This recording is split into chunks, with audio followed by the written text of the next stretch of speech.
Hello and welcome to the Last Word on Spurs. We are your multi-award winning Tottenham Hotspur podcast, and we are back and returning on the back of yet another North London derby defeat. Look, if you're with us for the very, very first time, you can find us on iTunes, we're on Spotify, we're across all major audio platforms, of course on X, we're on Instagram, we're on Facebook, and we're on Blue Sky too.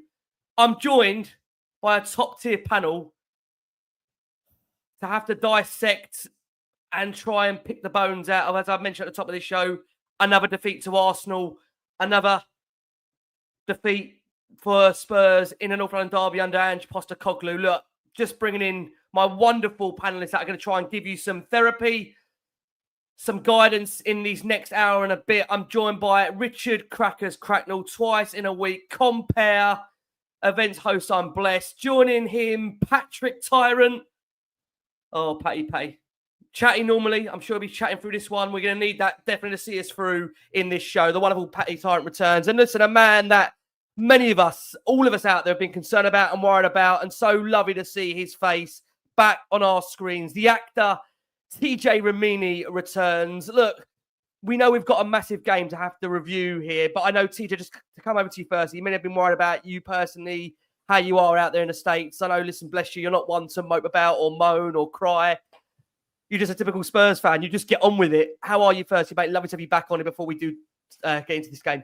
Thank you so much, Rick. Thank you for the kind words. And I don't want to take up too much time on a show where people are feeling understandably probably miserable, if not a little disappointed after that lackluster performance. But it meant a tremendous amount to both myself and my wife, all the lovely comments of support from thousands of Tottenham fans. And so thank you ever so much. It has been a horrendous time.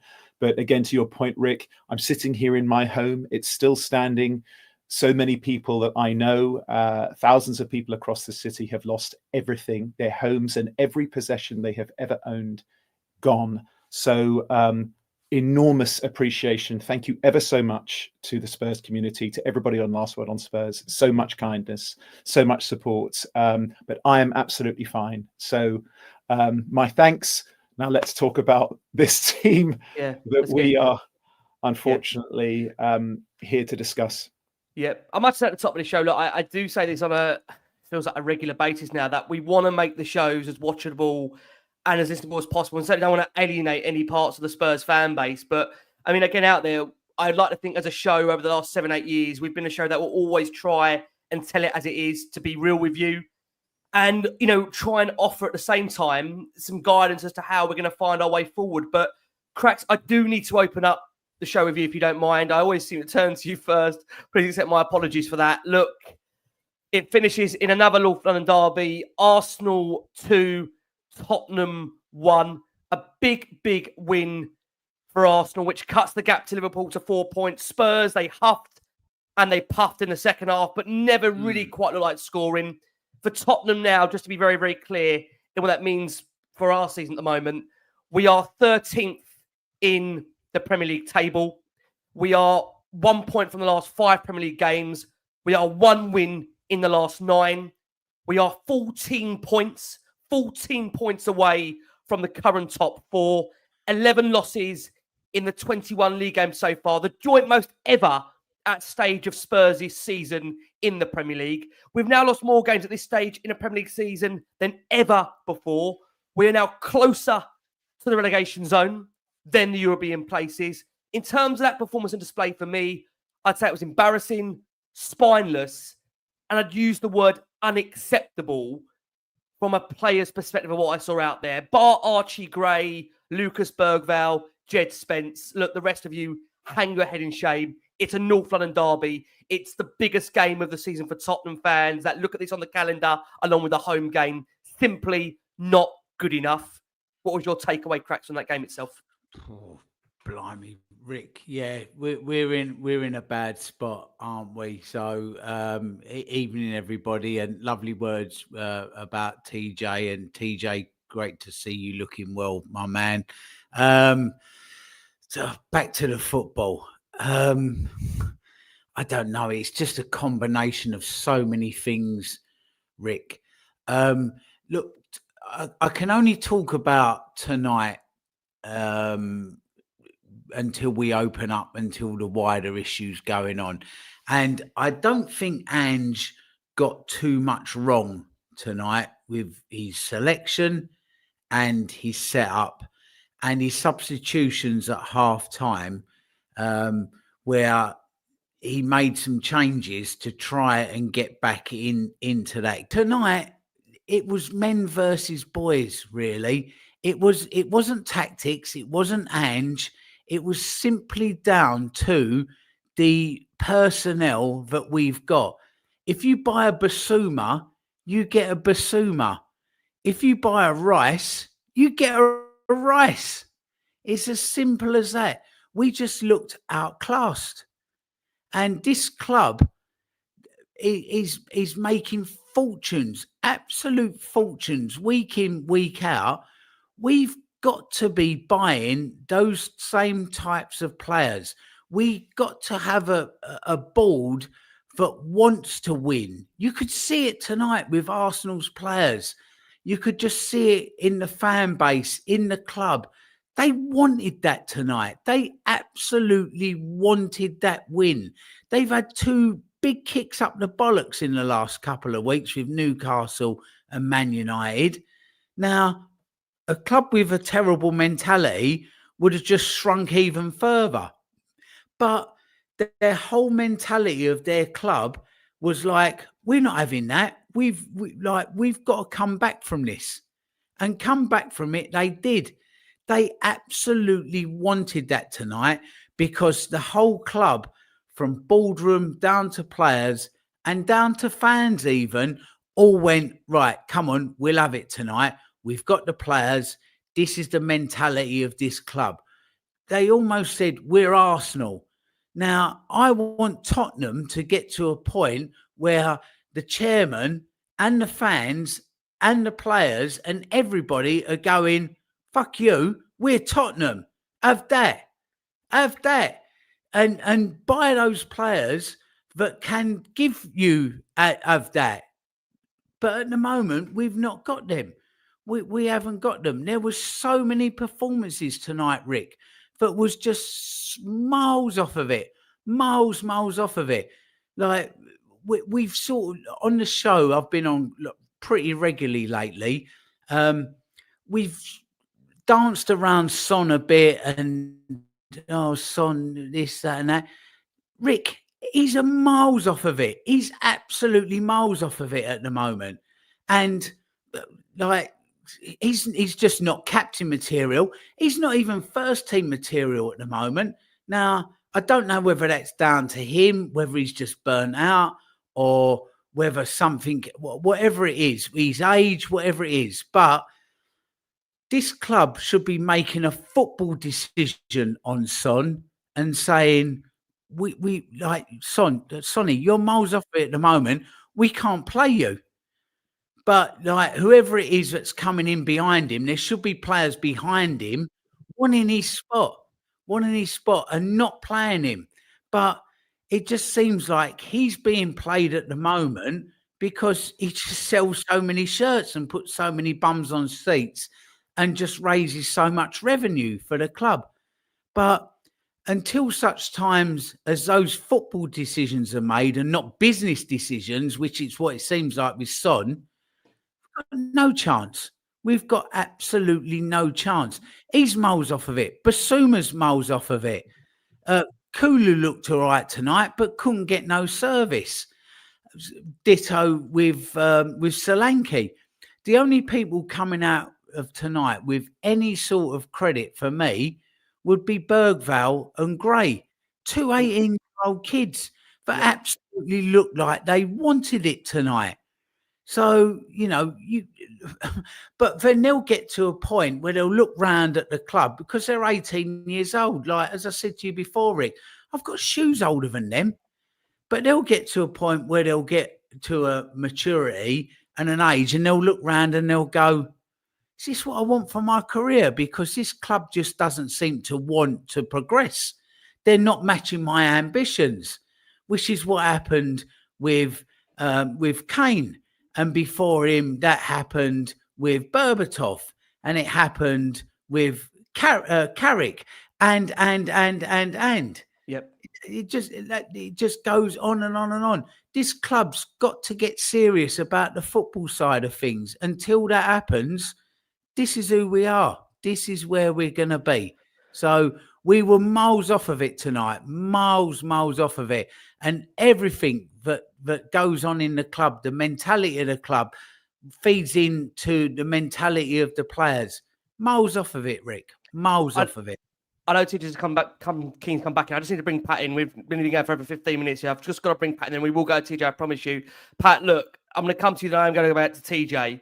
Spurs lose another North London derby. Arsenal win 3 London derbies in a row against Spurs for the first time since January 1989. Look, we've spoke at length on here with regards to the amount of injuries Spurs have got in their squad. But I feel you can only blame injuries for so long. You know, the mentality of this senior group, many of them, and I'd put in there the likes of Porro, Son, and even that have, done really well for us this season. Even Solanke and Kulusevski to some degree, just really moping around at certain points in that game. I mean, we've touched upon it there. I think Jed Spence, Graham Bergvall, 18 on the other hand, they just showed so much maturity, such confidence, such a big game. And I just feel like we're at a point now where this can't carry on. We're going to hear from Ange very, very shortly on the show and bring his comments in. But Pat, I know that you are diehard Tottenham like all of us, and you are hurting right now as a fan to see where Spurs are in that Premier League table. Give me your take, Pat, on where Tottenham are right now domestically in this season for you. Oh man, did you have to show the table? I kid you not. I'm sorry. I don't know if people can see my little moniker at the bottom of my name or the top of my name, and I've literally put, I haven't looked at the table this year, and I'm not joking. I haven't looked at the table because there's no point. We're so far off it right now. What is the point of looking at the league table? This season is a write-off from a domestic standpoint in terms of the Premier League. That's how bad we are.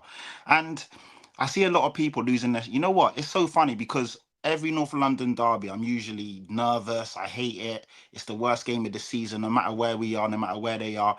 This one, I went into it calm. I was speaking to Ricky earlier, and I didn't really have those nerves and those jitters. And if people follow me on Twitter, they would have saw my tweet.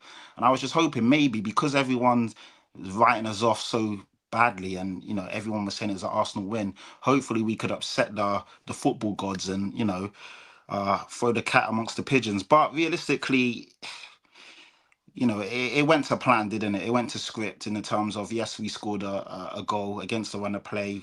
We defended resolutely in the sense of, if you come out of that game with something, then you can look back at that and say at the beginning we stuck in. But at the end of the day, Tottenham did what Tottenham does, and we conceded twice within a 4 or 5 minute spell, conceded just before the halfway, half time, and never got back into the game. And I think Cracks has touched on a few things, so have you, Ricky, and I don't believe in this team anymore. You guys know I never believed in the manager. I see people in the comments saying stupid stuff like, oh, I bet Patrick's celebrating. Why'd I be celebrating? Like, this is crazy that we're this bad.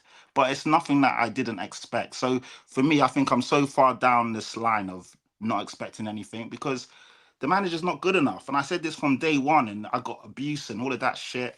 And the reality is the results and the stats talk for themselves. Ricky's probably got a bazillion stats that tell you how bad this team is and how crap this manager is.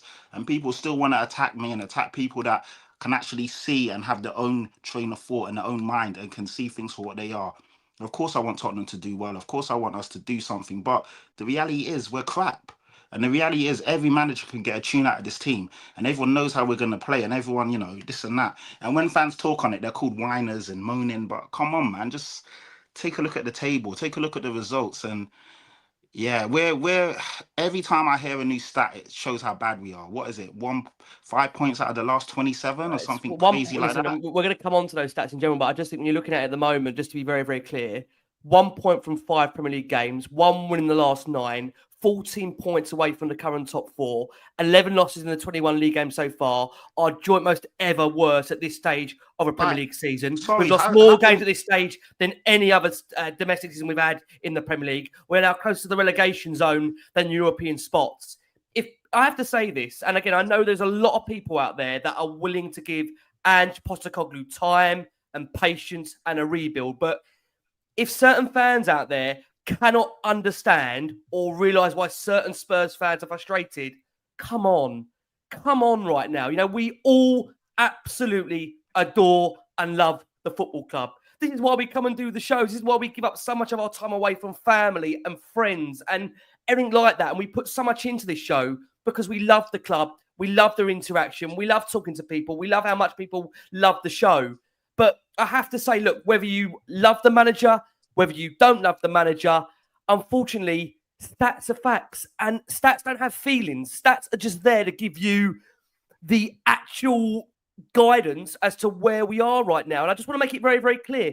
There's nothing wrong to still feel that you want the manager to be here, but there's also nothing wrong to feel that this might not work. And I have to be very, very clear on that. And you shouldn't be made to feel a certain way based on whether you like the manager or you don't like the manager.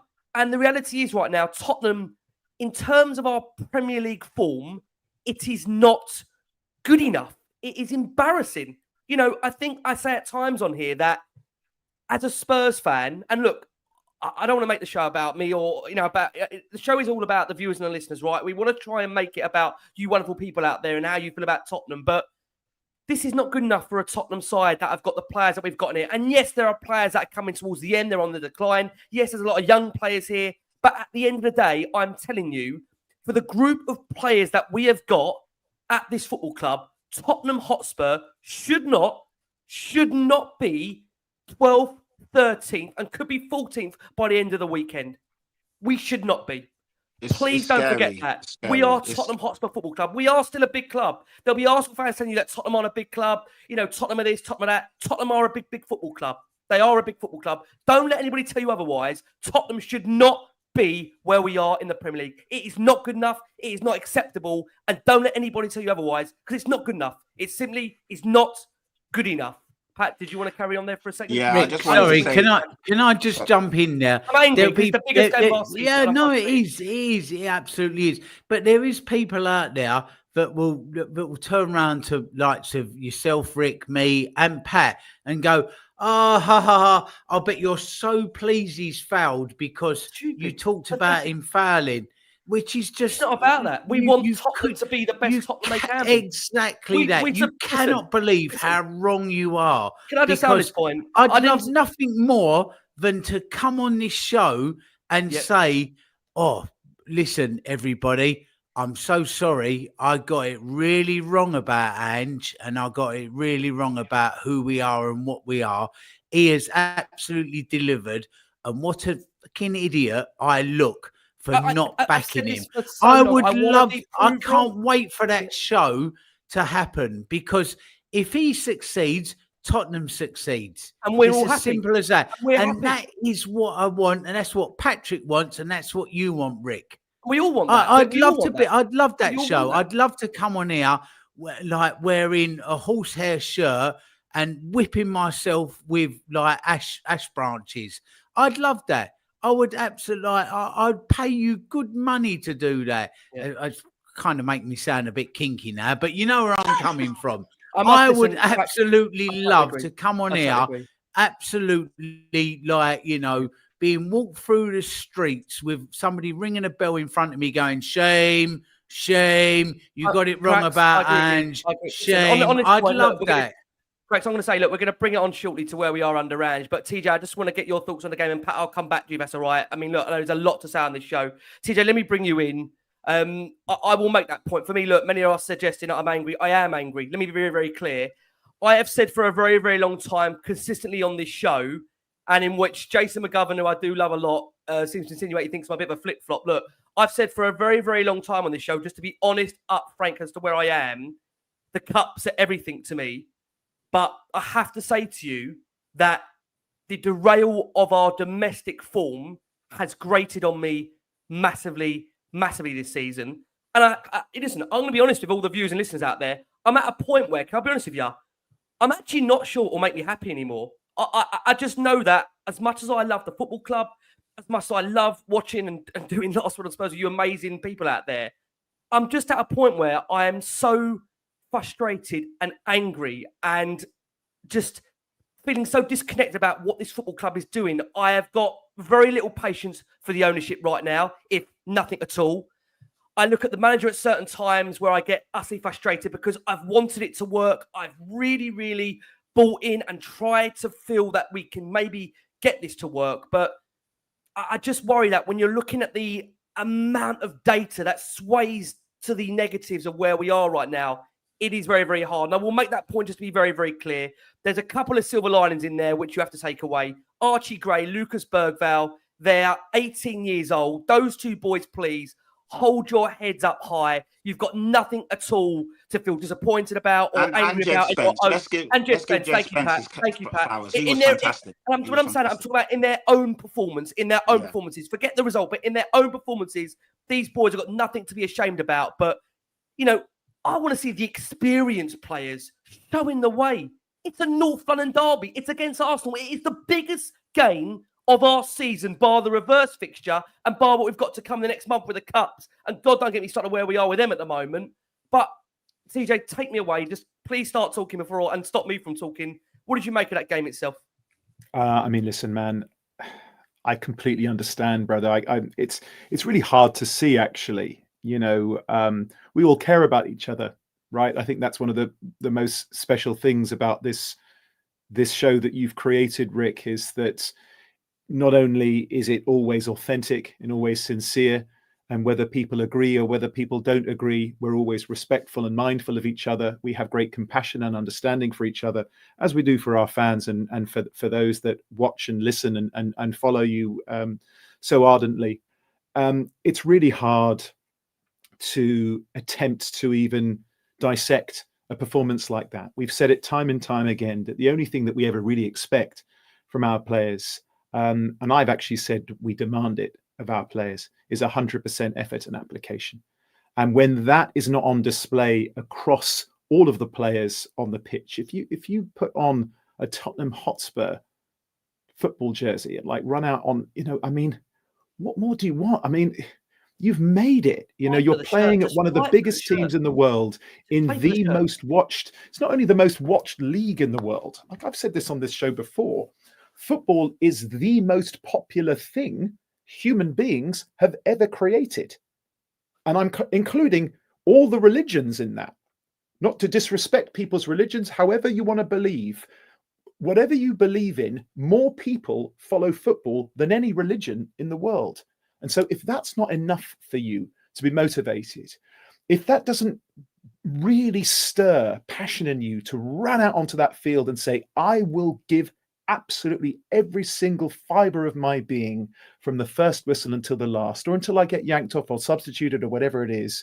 And again, those players that you highlighted, Archie Gray, Jed Spence, young Archie Gray, and Bergvall, you know, extraordinary. I do want to say as well, I know he didn't get much tonight, but again, I've said this about Dom Solanke before. He always gives absolutely everything of himself. He's a completely egoless player, and I would imagine an egoless young man. I've never met him, but for those that do know him, I bet they've got nothing but lovely things to say about this guy. He worked his socks off.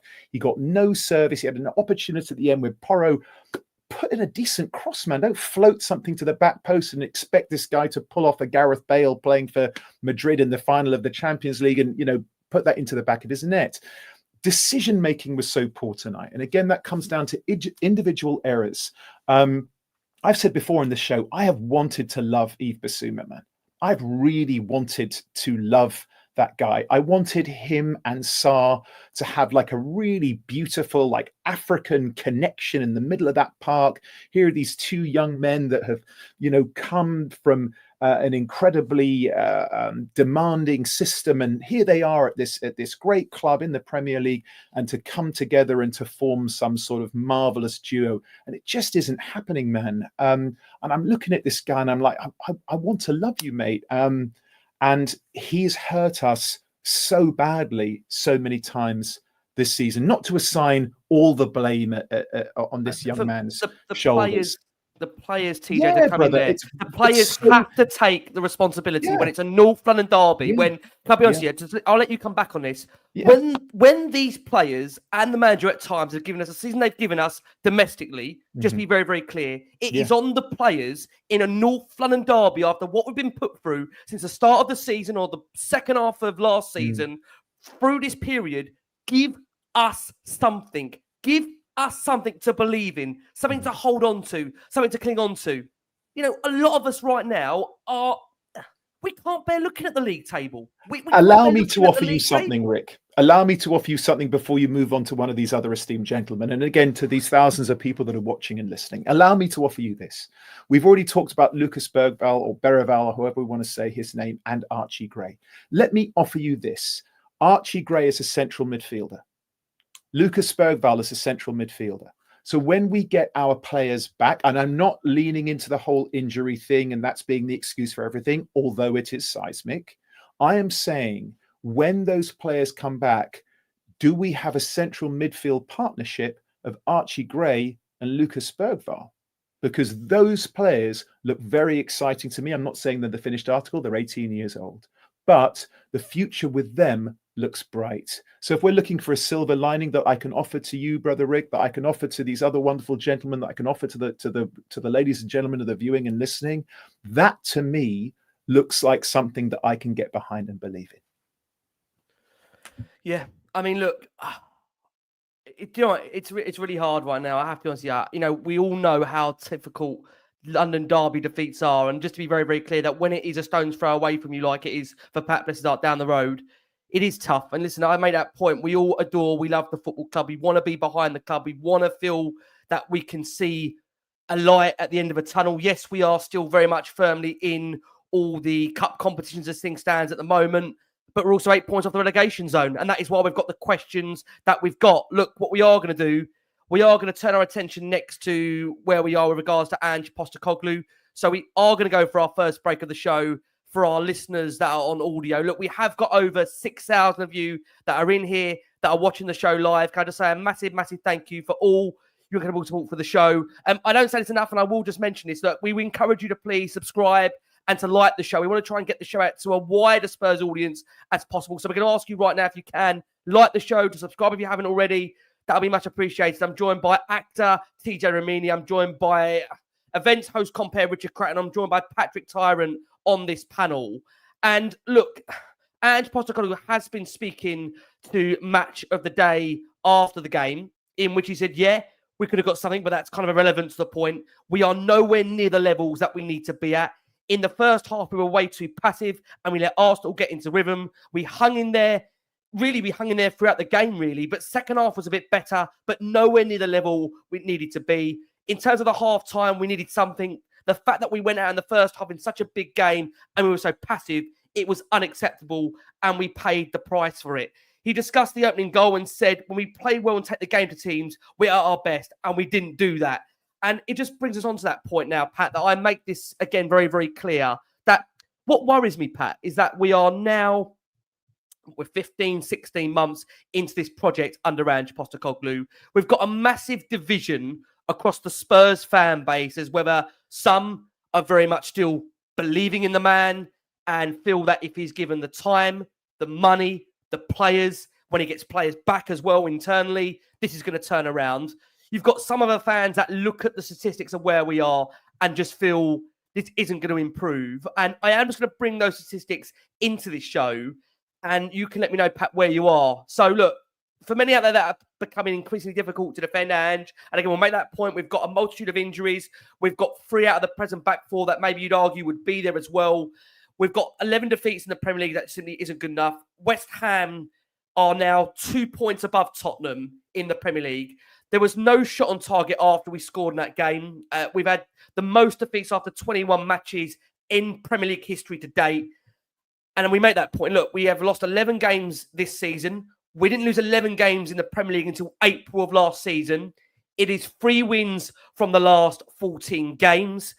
We've now lost on a bigger margin, 15 out of our last 26. If you want to go even further than that, you could say 24 out of the last 46. We've taken a possible 30 points from a possible 84 available. We are level on points with Crystal Palace, who didn't win a game until October the 27th against Tottenham, may I add. We've had 4 points from a possible 24 against Leicester, Brighton, Palace, Ipswich, Fulham, Bournemouth, Forest, Wolves. We sit in the bottom half of the table at this stage of a Premier League season for the first time in over 16 years. And only the bottom three, Wolves 18th, Leicester 19th, Southampton 20th, have lost more Premier League matches than Tottenham. Pat, you've made it very, very clear that from the start, and Postecoglou wasn't your first choice, but you was going to always get behind him and see if he could convince you that he's the right man for the job. I think you've made it very clear in the times you've been on the show that you aren't sold as to where this project is going. So it feels like I have to come back round to this question that it is the cups or bust now, Pat. Is that where we're at right now for you? We're 8 points off the relegation zone. Is it now just the fact that our season is highly dependent on the Europa League, the Carabao Cup second leg, and the FA Cup? Is that where you see things, Pat? Ricky, get me to 40 points and then I can relax until we get to that Really? magical 30-point mark. What do you mean, really? Like, when are we winning games consistently? We're not winning games like in a row. So I kid you not, get me to 40 points so I can relax. Otherwise, you've literally got teams like if we play Everton on the weekend, Boyd, because they've got a new manager, they need the points. That's going to be like we're just dropping further and further. We're literally, someone said it in the comments above. So apologies because I am stealing your line, but we're literally sleepwalking into a relegation zone like zombies right now. Like no one's playing for the club other than one or two players, and the manager is clueless, man. He's out of his depth, and it annoys me as well because I'm torn because I do want him to do well, but I'm not an idiot. And from the beginning, I knew the guy wasn't good enough, and I've gone against all of my essentially morals, and I've gone against the grain of what I believed in because I wanted him to do well because he's been appointed and he's the manager of Tottenham Football Club. But I told you guys from day dot, he wasn't going to cut it. And I was astounded. And people called me a snob and said, I don't know what I'm talking about and all of this shit. But the reality, the proof is in the pudding right now. And, I keep getting into arguments with people that keep telling me that, I'm Ange out and all of this shit. I'm not, because I want him to do well. And I do want him to see out the season because I don't see the point of chopping him right now. But the reality is this guy isn't good enough. And it will get to a point where if we keep losing games, the iron's going to come down on him, man. It has to. But it's cups or bust for me now. Like, we're still in the Carabao Cup. We go into the Anfield game with a 1-goal lead. We're still in the FA Cup, tough away fixture against Aston Villa. Yep. And obviously, Europa League is all to play for, even though we've been a bit shaky in that recently. Hopefully, we should qualify and go through to the knockout stages, the last 16, because, we're finishing the top 8 or whatever it is. But it is scary because we just don't look good. And Arsenal weren't that good today. Let's call a spade a spade. I didn't look at that Arsenal team and think they were fantastic. A lot of people are saying, oh yeah, it's Arsenal, this and that. But I don't. Obviously, Cracker said a lot of good stuff earlier, but I disagree with the fact that they weren't good. They were there for the taking, but we're just always crap, essentially. Decision making is poor. Players, the thing that annoys me is that when I look at Son, and I am going to get onto him because he does deserve to be dug out. He is our captain. He's essentially our best player. He's been here. And we are where he scored as well, Pat. He's a club legend. No, but what annoys me about Son is that in these big games, for me right now, he's not doing enough. Son is talented and more than good enough to drag us grab us by the scruff of the neck and get us through that game. That's what the top players do, irrespective of what's going on around them, irrespective if they're not having a good game. You see Michael Jordan, the guy was ill, like literally on his deathbed. He had a dodgy pizza the night before, big game, NBA finals. The guy could hardly walk, but when he got on that pitch, he gave everything and literally had to be dragged across the line by Rodman and Pippen. I'm not seeing that from Son right now. Like, you're more than good enough to drag us across that line. And I know he scored a good goal today, but other than that, he was anonymous. In the second leg against Liverpool at Anfield, please, Son, step up and just go crazy. Do what Gareth Bale did in the Champions League one when he won them the cup, or just cement yourself in Tottenham folklore in the sense. I want to go there and be nasty, Pat. Sorry to interrupt you, bro. But we've got a 1-goal lead, right? And we're going to Anfield, which, I mean, of all the hunting grounds, that's probably been our least successful. And again, just to kind of steer things round to what are the positives at the club right now, because again, all of us are feeling emotional after a loss to our bitterest rival. In a lackluster performance, but we are still in these cups and we do have an opportunity here. So with regards to Liverpool, I don't want to hijack the show, Rick. I know you've put in a lot of work into how you want to structure things. I'm sure we will talk about the cups. But what I'd like to see, because to Patrick's points, is that let's go there and show some teeth. Let's go there and show a little bit of aggression. Let's play like we are playing against the best team in the world. Just in regards to the cups, now this is we'll bring it back onto this point here. Yeah. That the thing that is concerning me most is at the moment that Ange is still talking about the mindset of the players, and Ange Postecoglou has been at the football club now for well over 14, 15 months. I mean, I can understand if we were 3, 4, 5 months in. I mean, you remember when Conte went on his rant very early on after the Burnley game. He was in the job for 3 or 4 months and it shook him up. We finished fourth. And just be very, very clear, I'm not saying I want Conte back. I'm not saying Conte was Tottenham's right manager. But what I am saying is that it massively concerns me, TJ. And I know, again, you've been an avid backer of Ange Postecoglou. What concerns me is that we are 14, 15 months in a project and the manager is still questioning the mindset. 19 months is still questioning the mindset of the players. I can understand if we've changed the whole squad, if we've revamped it. Yes, we've had a rebuild. Yes, there's been players in there. But the reality is that we're still talking about a lot of players that also played last season. And yet there's a mindset question there. I mean, should we be questioning still the mindset 15, 16, 17, 18, 19 months on? Should we be doing that now? So my understanding of that, and again, with regards my stance on Ange, is that I'm not so much an ardent fan of his personally. It's more about, I think it hurts us more than it helps us to bring somebody else in right now. And to the point that the other gentleman that I share this panel with, I, of course, want him to work. I actually think there is something there. And when we play the football that he wants us to play, when we have the players who are capable of playing the football that he wants us to play, we are a pretty devastating football team. However, we cannot consistently do that. So my interpretation of the quote unquote mentality of the players, for the people listening on audio, I just did the air quotes symbol, is that there is a culture and a mindset, a mentality of winning. And the thing is that we win and then we lose, and then we lose and then we lose, and then we draw and then we lose, and then we win, and then we lose and then we lose. And so you don't get used to winning. If you talk to anybody in life, no matter what their business is, whether it's playing football, whether it's playing basketball, whether it's directing movies, whatever it is that you do for a living, there is a culture of winning. There is a culture of doing things to the very best of your ability and going home at the end of the day and going, I'm the best damn plumber in North London, or whatever it is that you do. There is a culture to being the very best, and that instills a sense of pride and a sense of determination and focus, which is what it takes in any occupation where the margins between winning and losing are very fine.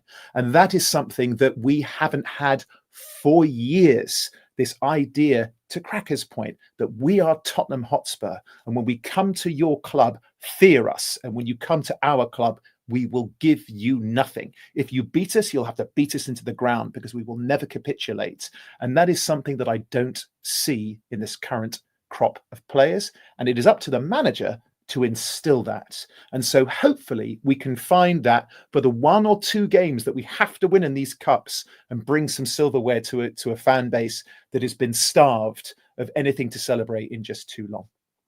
TJ, thank you so much. And I mean, Crack's to come over you on this point. I'm going to go back around a pat. I'm very conscious that, we're all kind of chipping in. We're not getting full debates here because there's a sense of a lot of frustration, anger right now. Look, we're all ardent Tottenham fans out there to see where Tottenham are right now domestically, as I keep on saying, and I will keep saying throughout the show, it's not good enough. It's unacceptable. And just from my perspective, look, I'd like to think, I can't speak for everybody.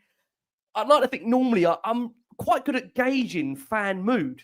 I'm quite good at gauging fan mood. And I just, at the moment, I can't believe there is any Tottenham fan out there that can look at this and feel, right, we are moving in the right direction with decent correlation. I will make that point. We've got a huge, huge amount of injuries right now. We're missing, 2 out of what you'd say 3 out of the current back 4. Yes, we're missing players, but the minimum thing, Cracks, and we've said this so many times on this show in the last 7-8 years, is players in this game in particular, they have to give absolutely everything. They have to. It's you know what, it's a fundamental minimum requirement of a North London derby that you leave everything out on that pitch. And I'm not going to keep going back to Pochettino, but I will make that point that under Poch, sorry, I'm going there again.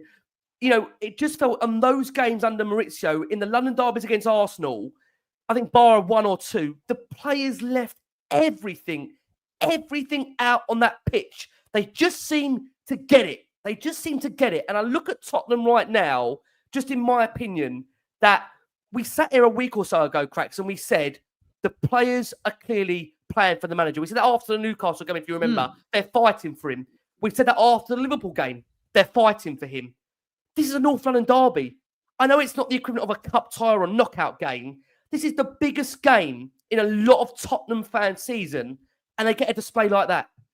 So, again, I've made it very clear. I think the players take a huge amount of the responsibility for that display. It's not all on the manager, because you said at the top of this show, Ange actually made a lot of the changes that you wanted to see. So I just want to ask you where we are right now, because we've made that point, and you've also said this, that sacking him won't get Tottenham an uplift by putting Ryan Mason in charge for the cup games and for the second half of the season. No. So what do we do right now? Are we riding things out until the end of the season and giving Ange to the end of the season and just evaluating things come the end of it? Is that what we're doing right now, in your opinion? Well, that's what it seems to be, Rick. But, you know, even if... Is that what you want it to be, just to be clear? Is that what you want it to be? I want Tottenham to be the best version of themselves, but that starts right at the very top, Rick. And I've always said that with this squad generally, I think that a manager can get more out of this squad than we've currently got. I think they could actually manage them in training and their injuries a lot better and not push them so hard to the point where they're breaking down. And I also think that the club itself could actually do better with the resources that they've got. It's a tough one, Rick. I think Ange, as I said to you before, is a broken cog in a bigger broken machine. And even if we do get rid of Ange, we will get an uplift, and I think we could possibly get more out of these players to a better position, but ultimately not be successful, because that comes right from the very top. And these owners have not got an interest in getting Tottenham Hotspur, the football club, to the very top. They just haven't. Their focus is elsewhere. So, you know, it's a bit like every time we get another manager, it's just a new captain on the Titanic. So until everything changes, nothing changes. Nothing changes at all. Just to let you come back on this point when I go to Pat, the reality is that with Tottenham, the only way to have any kind of relative, I can't even use the word success, because success is winning trophies, and we haven't done that. And look, we are still in 3 cup competitions. We might still win something this season. For some out there, it could still be a successful season. But for me, when I look at what embodies a Tottenham manager under ENIC, the only man I can go to that gave me any sense of real happiness during my period of support in Tottenham and making me proud to be a Spurs fan was Pochettino's season of 2, 3 and 4, where what he done, in my opinion, and my opinion only, it might be for everybody when I say this, he got the absolute maximum out of the majority of players he worked with. He coached them to be better. They got into their respective international squads. I look at where we are right now. I look at the players that under Ange's tenure of who has improved. And look, this might sound pretty brutal, I'm going to say this. I think Dejan Kulusevski's improved, but he wanted to be moved centrally. I look at players like, and here's where I'm struggling, Brennan Johnson, who for me at times is so ineffective in games, but has improved from a goal input perspective. But after those 2 players, I'm really struggling to see the incremental progression from a coaching perspective of these players over the course of since Ange came in to where we are now. And that may be really harsh for me to say that. Again, I will make that point. I'll be continuing to make this point. He has had a decimation of injuries in season 1, again, a decimation of injuries in season 2. But for me as a fan, for me to judge the progression of the football club, the progression of the squad, the progression of the team, because the owners aren't going to change right now, whether we like it or not, they're not going to change. And to make people feel even more pissed off than they already are, they've even taken more of a share now, Enoch, and we'll come on to that a bit later on in the show. The reality is that I look at us from a coaching perspective. I've not seen enough players improved from a coaching perspective from when Ange came in from day one as to where we are now, 15, 16, 17, 18, 19 months down the line. For me, I've not seen enough to convince me right now that this is going to work over 3-4 years. Can you in your mind see that changing? Because we've made that point. No. There's no point sacking Ryan. No. There's no point sacking Ange to bring Ryan Mason in right now because we're going to get no uplift. It'll be the third time we're doing that. So what are we doing? Well, I mean, Kulu's uplift and progression could be just down to himself as he's got older and as he's pushed himself. Because don't forget, players have a free will to be able to progress themselves, no matter who the manager is. So somebody like Kulu might be of a mindset of thinking to himself, I need to push myself as a player. I need to be the best version of myself. I don't care who's coaching me, what they're asking me to do. I am going to push myself to be the best player that I can.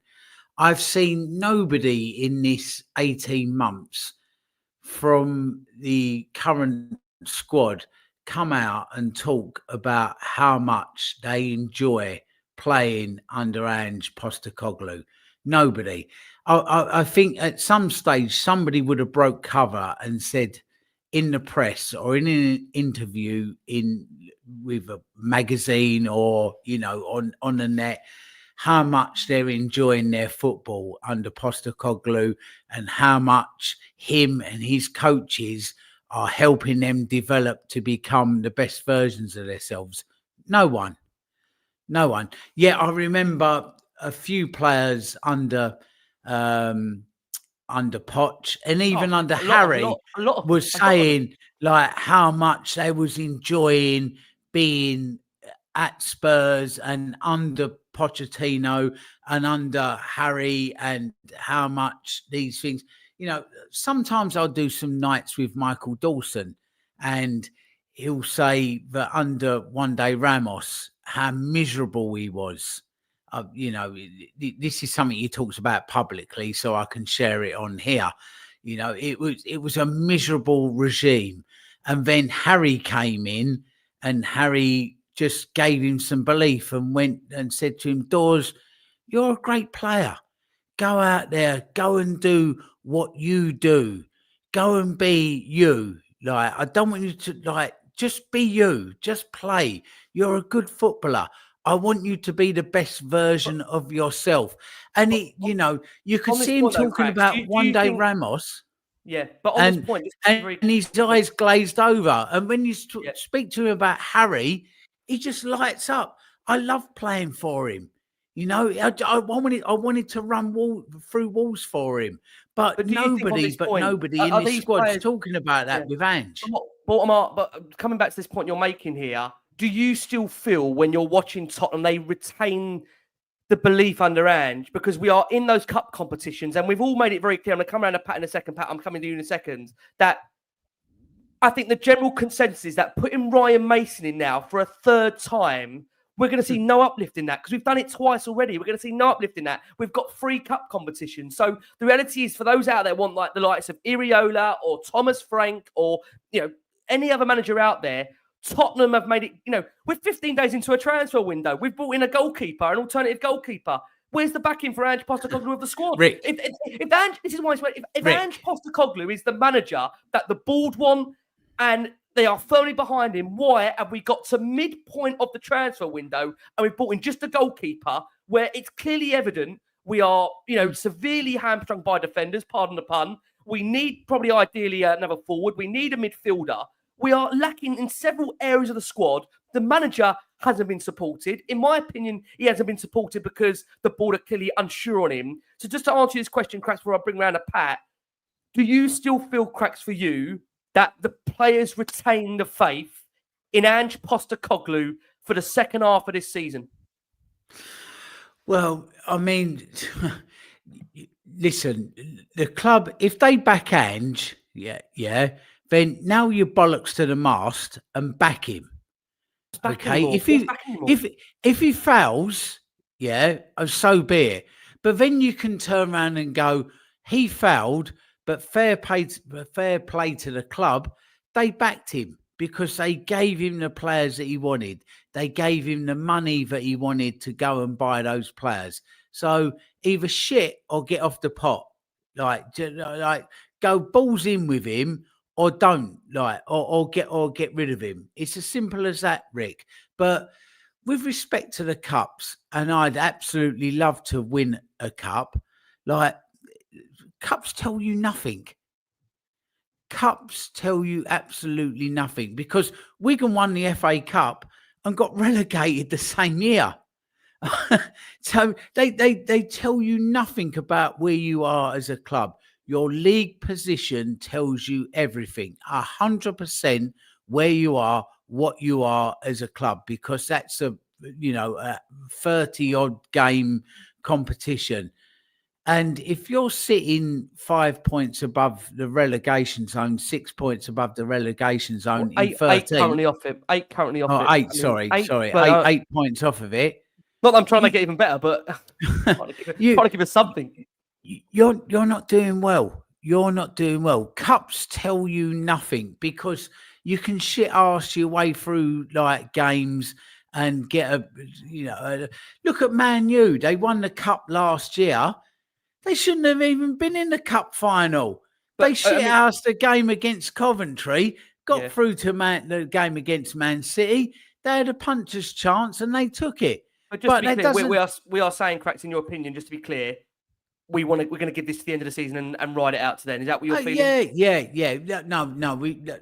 What do you do? Unless somebody comes along and goes, oh, hello, I'd like to be Tottenham manager, please. Or we engage somebody and just say to them, fancy a good time in Tottenham, and they lift their skirt up and it's somebody that's better than what we've currently got. But that's not happening, Rick. So we have to see this through to the end of the season and then take a look from now. But beyond that, you're right. 18, 19 months in, I'm not seeing any uplift on who we are, what we are, any players individually, anyone talking about him as a manager. But be under no illusion, as much as I say that, the next brain surgeon comes in as the manager and he's doomed to fail again. He is doomed to fail again under this regime. That's the big problem.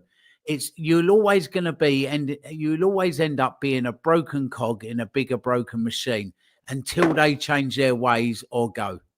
But we know, the thing is, Pat, coming over to you, that we know to be, and I've said this now twice in the show, to have any real connection with the Spurs fan base as a manager, you have got to, and this is maybe not fair on whoever this is going to be as the manager, whether this is still Ange or somebody else down the line, is that you have got to get the most out of the very limited tools that you've got with one hand tied behind your back, where you know you're not going to get the players you want.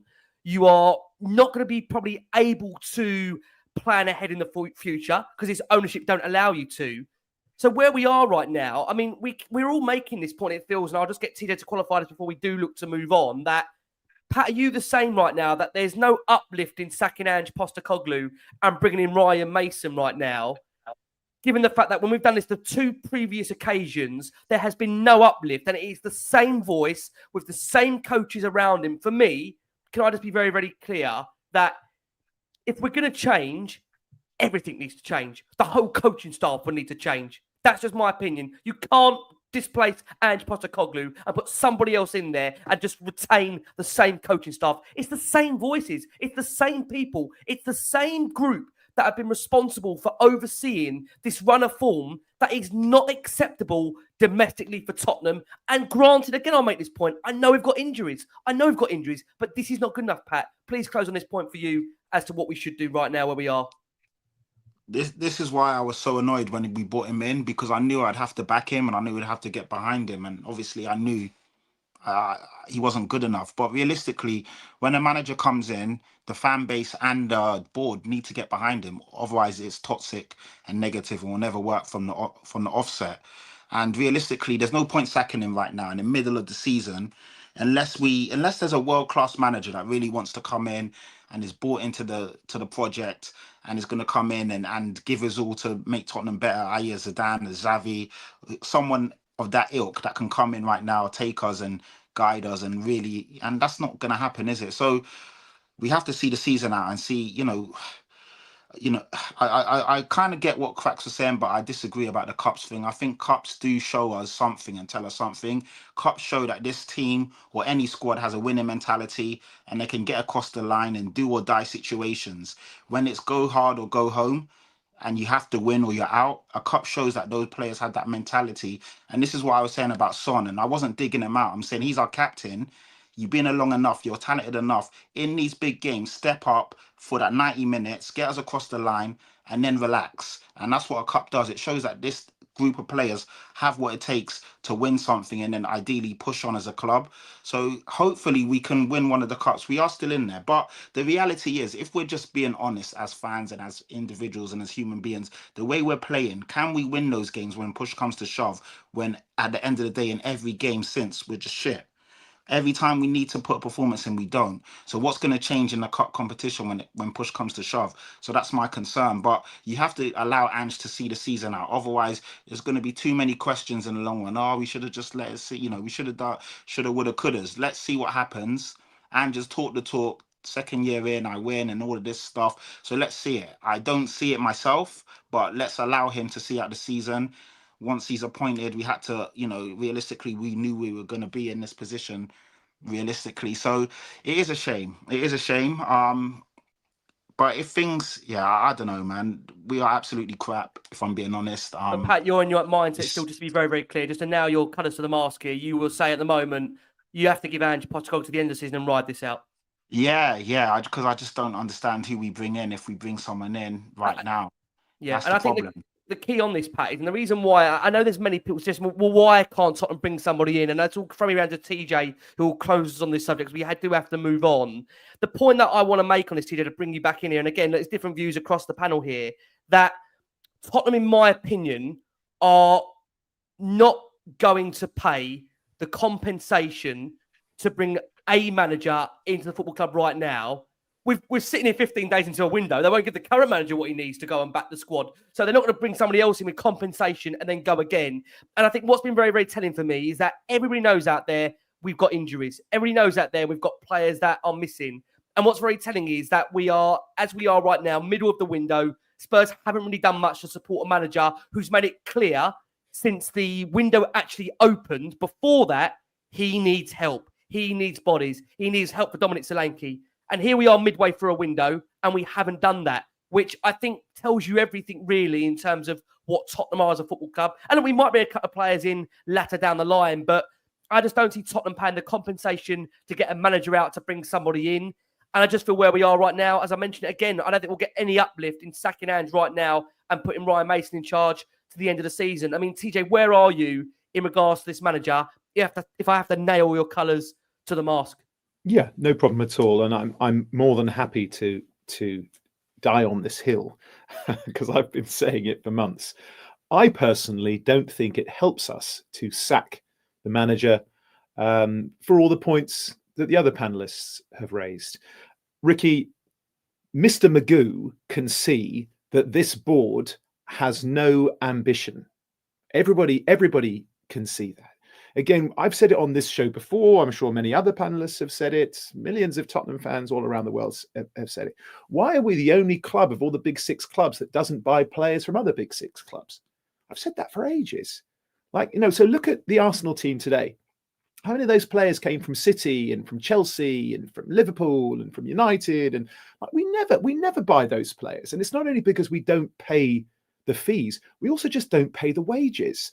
Like a real thorn in my side, like a pill that I found particularly bitter and I just cannot swallow it, is Leandro Trossard.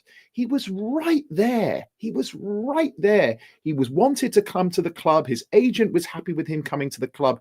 And it just didn't happen because we wouldn't pay his fee, which wasn't much. I think it was high 20, 14, or maybe less than that. Maybe you're right. Maybe you're right, Rick. Maybe it was around 14 to 18 or something. But whatever it was, and I know I don't want to sit here and say that, you know, 20 million pounds or 30 million pounds or 15 million pounds is not a lot of money. But in the world of the Premier League, it isn't a lot of money. And so what it was, not only the fee, but it's also his wages. We just don't pay for those players to come. And I'm looking at this guy, and my goodness, we're crying out for a left wing forward. They're bringing people like Martinelli and stuff off the bench. Like Martinelli's better than who we've got starting right now, and he's coming off the bench. So as far as the manager debate goes, because I understand as well it's late for people back home. Yes, stick with Ange until the end of the season. He has to be given more time. Please, please. Get your checkbook out, Daniel Levy. Give him some assistance. He said today, I read it on the Last Word on Spurs on X earlier, he has literally asked for help for Dom Solanke and a couple of other key positions where it's glaringly obvious that we have gaping holes which need filling and filling with quality. And so, yes, let's back him. Let's give him till the end of the season. And to Pat's mentality and his comments about the cup, I feel that it would be terribly important, not just to break the whole Tottenham doesn't win anything and the whole trophy drought and all that kind of thing, and not just for the fans, not just so we can have a parade down the high street, but also nothing breeds confidence in a winning mentality like winning. And believe me, every single team, when they go into a knockout competition, for anyone out there who plays poker or whatever it is, like once you get to that final table, you're in it to win. And we are a team that on our day can beat everybody. We've proven it. And so winning a cup would be massive for this football club, not just the fan base. Rick, look how young our team is. Can you imagine if they've won something, if they end this shocking season with a winner's medal around their neck? I believe that is the kind of thing that can really help to breed positivity and momentum and take it into the following season. Just my opinion, guys. Some will love it, some will hate it, but we're on the show to give our opinions. Yeah. Look, we're going to quickly bring in Ange Postecoglou's thoughts after that game, in which, again, as you'd imagine in his presses, he is very downbeat. Yeah, and very despondent, like he has always, really, after games. And we'll give you the thoughts of Ange Postecoglou in this show right now. He has been speaking to the press on the back of that defeat to Arsenal, and just said after the game, and I'm going to bring those thoughts in right now, that from his perspective, the performance was nowhere near the level that was required during the game. He said, way too passive from our perspective. We allowed Arsenal to take control of the game. Really disappointed with the way we are, both with and without the ball. We allowed them to dictate and actually dictate the tempo as well and paid the price for it. The second half was a little bit better, but still not good enough. It wasn't about regaining control. It's about having different intent in our football. It's not who we are. It's not the way I set up the team. It's the way I want us to play, to sit there, but allow Arsenal to dictate the tempo. It's just simply not good enough. He also went on to say, look, there's no magic cure. You've got to get up tomorrow and work hard and go into Sunday and prepare to battle and turn around our fortunes and our season. There's nothing magical that's going to change it. There's always reasons for all these things to happen. The reality is that our results and our form in the league has been nowhere near good enough. And I'm acutely aware that needs to change. Look, again, he makes the point Rick, that... so what is he saying? What is he saying there, then, There's Rick? no magic. There's no magic cure to the... That, okay, so he's either saying that his management style isn't progressing players to carry out what it is that he wants, or he's telling the board that you're not giving me the players that I need to carry out what I'm instructing them. It's one or the other. So he's either hanging himself, or he's telling the board that these players aren't good enough with them comments. It's as simple as that. So either he's wrong or give me better players. That's exactly what he's saying in those comments. Now, I don't think he's of a mentality where he's thinking he's not good enough, because he just seems the type that thinks what he does is absolutely spot on and he won't be told any different. So all these comments that he makes about we wasn't good enough today and it was passive and it was this and it was that, it's just saying to the board, bring me players that will step up to what I'm demanding of them. They're not listening. We're 16 days into a window here. They're not listening, are they? If they honestly, if they really truly backed him, and this is just my opinion, if you really think Ange Postecoglou is the right man for Tottenham and you want to give him something, some impetus for this season, you don't get him playing 16, 17, 18 days in.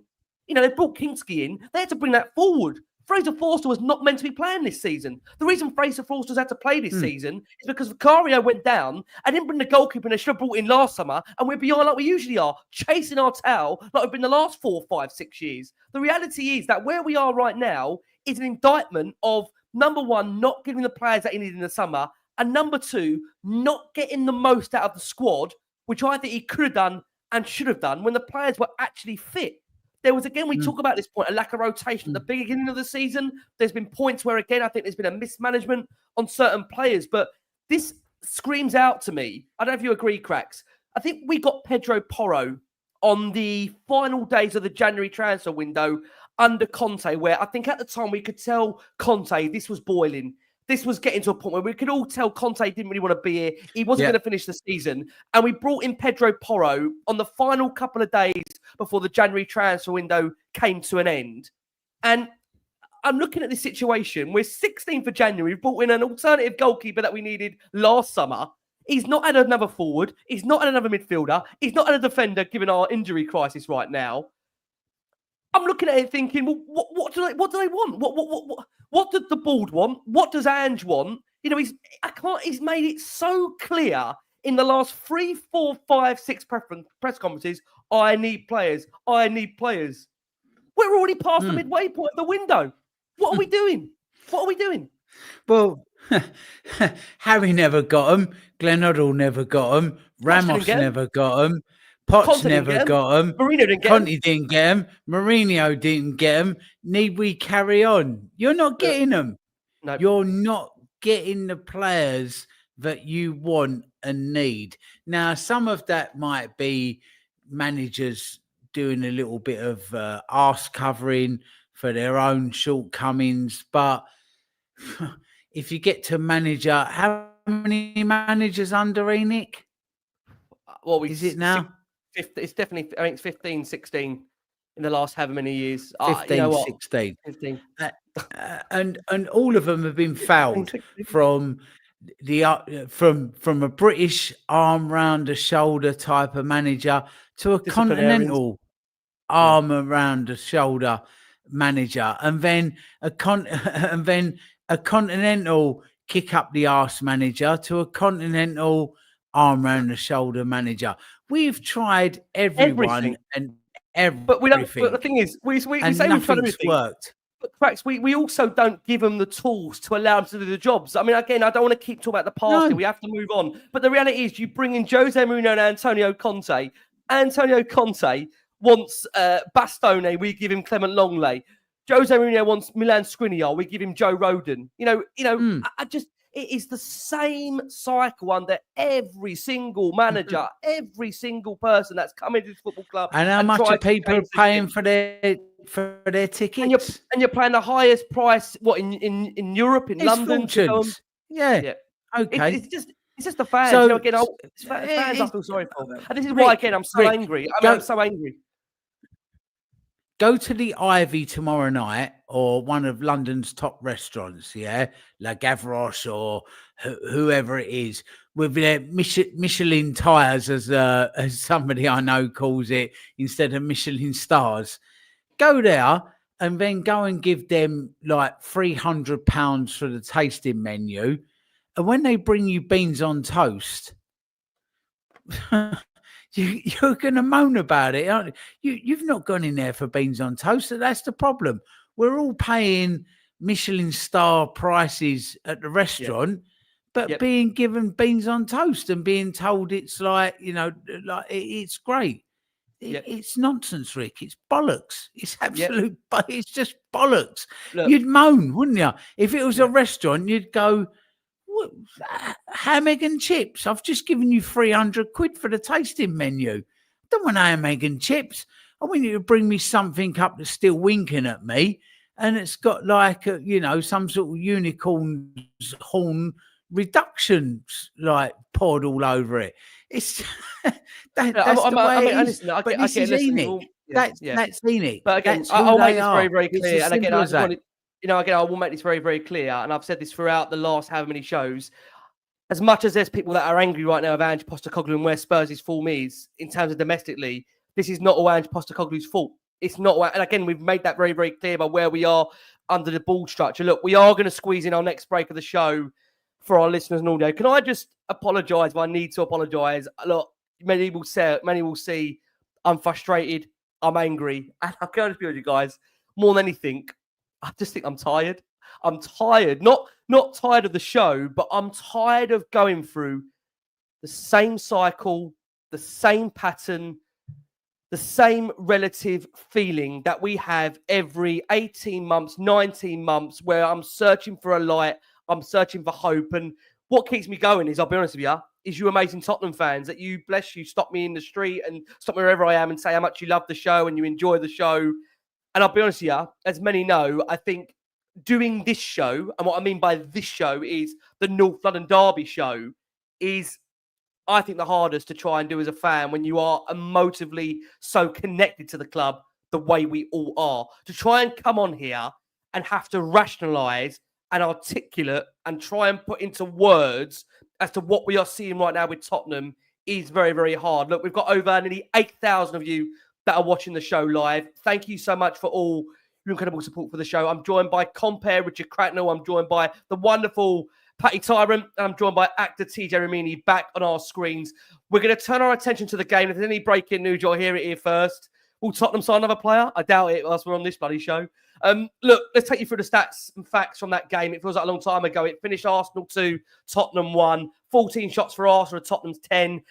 4 shots on target for Arsenal, Tottenham's 2. 47 touch in the Arsenal box to Tottenham's 20. 4-2-5 passes for Arsenal to Tottenham's 3-7-4. Tackles 21 to 18 apiece. The fouls, 16 for Arsenal, 9 for Tottenham. Blocked shots in favour of Arsenal, 6-4.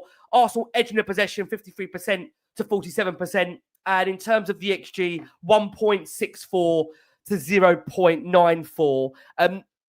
What's quite interesting is you look at the team lineup for this. Look, Spurs, as we know, we had to field again a different 11, a different side. We had obviously earlier in the news of the week that we lost Timo Werner to a hamstring injury, who at the moment there is no extent on how bad that injury is, but he does remain out. The concussed Rodrigo Bentancur remains in the final stages of going through the protocol, which meant obviously, of course, he was out as well. It meant another start for Lucas Bergvall in the team, with Pat Matassar keeping his place from Sunday's game while James Maddison returned to the bench. Antonin Kaninski got another experience of the English game. I mean, this one, God, he got us nervous towards the beginning of it, I have to say. The team for Tottenham read Kingsky, Porro, Dragic, Gray, Spencer, Basuma, Bergvall, Kulusevski, Solanke, Son, with a bench of Austin, Reguilon, Hardy, Elise, Maddison, Moore, Johnson, Richarlison, Lakeshire. We'll make that point, of course, going into the game. Arsenal were without Saka and Jesus, who currently are going to be out for the season as things stand. And look, I wouldn't say any Tottenham fan went into the game against Arsenal confident, given our domestic form. But there may have been a feeling that we could have gone to Arsenal and got something. There may have been. The average age of the squad was 23 years. 4 of them actually experiencing their first game ever against Arsenal in a derby. And you might say that actually showed, given really at times how hard it was to get a grip on that game. But I'll remind you, that was also Lucas Bergvall and Archie Gray's first taste of a North London derby. And maybe Jed Spence as well, as Pat said earlier. How could those lads do? How could those lads do? And I would echo any thoughts that would say, You watch those boys there, Gray, Spence, Bergvall, the best part of 18, 19, 21. Whatever's in those boys, as Conte said for Romero last year, go and put it in some of the other ones. Go and put it in some of the other ones. Whatever's in those boys, go and put it in some of the other ones. The passion, commitment, effort they showed in that game was, again, really standing of what we hope to see for the future of those. And to be fair, look, there was, I don't even want to be generous to those other side of the border. I'd say of the other side of London, but they had a real intense start to the game, and Spurs really struggled to get out their own half in the opening 10 minutes or so. We had a lovely bit of skill from Bergvall, run past Odegaard, but they lost control of the ball, clattered into Partey. Many would have loved to have seen it at that point, and it was nearly a nightmare moment, I've got to say, for Kinski, who had us really on edge on that game. Look, we know he's an entertainer with the ball, but God, again, he tried to pass the ball, but Havertz slid and blocked. He managed to recover the ball and prevent a goal. And look, I think it's fair to say that he'd been under the cosh for a while. Another man moment, but actually led to a Spurs counter-attack with Spence playing a wicked pass outside of his boot into the box.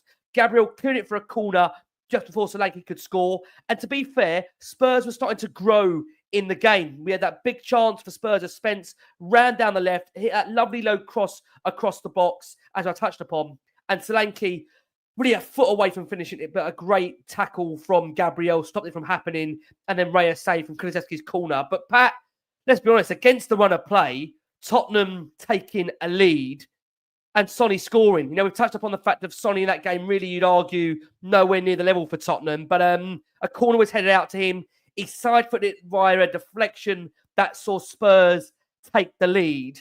And, look, 8th career goal against Arsenal. We've stood 20 minutes of pressure there, really. Was helped by the deflection of Saliba. But we mentioned that point with Sonny. He's the 5th highest goal scorer in the history of London derbies. 4 goals in his last 4 away appearances against Arsenal. He does always show up in this fixture from a goal-scoring perspective. But we'll go back to that point, Pat. You need to see more from Sonny from a captain and leadership perspective. Is that fair, Pat? Yeah, it's fair. And, people in the comments saying that we're digging Son out, but I don't see us digging him out. We're just talking on what it is. The captain, the leader, our talisman, our best player, our best finisher, our best scorer, one of Tottenham's best ever creators and scorers of all time. And yet in these games, he's not really showing up. And he scored a great goal. And at that point, I thought, maybe this is the day where Son takes control of the game and we as the underdogs turn up and put a shift in. But, it wasn't to be, man. And it's a shame because, I don't know, man. This team is just... It's driving me crazy. It really is. And it's draining. It's draining. It's draining. And, we talk about the board and this and that. I do think that 2 things can coexist. I think the board are rubbish and they need to go. And we all know what we feel and what I feel about the board. But I also feel from a managerial point, Ange is just getting it wrong time after time after time. And I do rate the positive changes at halftime, bringing on Maddison and was it Brennan Johnson? But then also at the same time, the setup in all of these games and just for example, when Kinski was under so much pressure and he kept fumbling, you could see he was nervous. Why isn't someone on the pitch saying, let's not go back to Kinski for a bit. Let's alleviate some pressure. Let's push up the pitch and just stop going back to him. Or why isn't Andrew on the sideline screaming at the guys, seeing that the guy's literally drowning in a big derby, all the fans are all over him, and you can see he's not confident, and yet we're still essentially passing back to him and just literally putting ourselves under so much pressure and danger. And I just don't understand. This is what I mean by the manager not really standing up and doing what he needs to do when push comes to shove. And it's just little things like that. On that point, sorry to jump in on you, bro, but I totally agree as well. But what I think would have really helped as well, Kinski there, is that neither of our central midfielders, like Biss or Sarr, just drop showing deep for the ball. If his only outlet is to, because obviously they're pressing us, right? So if they know we're just going to go to Gray or to Radu or to Spence, and how many times were Gray and Spence stuck in that back left-hand corner? It's because we can only go sideways. The central midfielders have to take responsibility. You have to receive that ball. We've said this before. I've been on the show with you before when we've talked about this. As a central midfielder, you have to have the balls to drop into that position, receive the ball to feet, knowing you're getting closed down by at least 2 players. And you have to be able to have that soft foot touch and turn left or turn right, Or what I've said again on this show many times, play the most important pass in the Premier League, which is that round the corner first time ball to now one of your fullbacks who can push forward because you're dropping in centrally and you're drawing attackers away from those corners. Sorry to interrupt you, mate, but that was a classic example again of things that we've talked about before that the players aren't doing. Drop into those positions and alleviate pressure. But just to add to that point, Pat, as you come back in there, how worrying was that start, given it's a North London derby, given Ange actually, throughout the whole course of the week and his press conferences has said, we need to start fast, start like a train, really be on tempo and show that we're going to actually impose ourselves on Arsenal. If anything, Pat, it was the opposite. It was a really poor first 15, 20 minutes until we got the opening goal. Does that worry you, Pat, by the lack of intensity in a North London derby, in a game where, look, we know for Arsenal, it's a chance to keep them in the title race, but for Tottenham, it's a chance to reinvigorate our season, Pat. Do we need to show more there in that opening, 15, 20 minutes? You know what, it's tough. The 15 to 20 minutes, the opening, I didn't mind. Well, obviously, I didn't like to see us under so much pressure, but I thought that we were resolute and we defended well.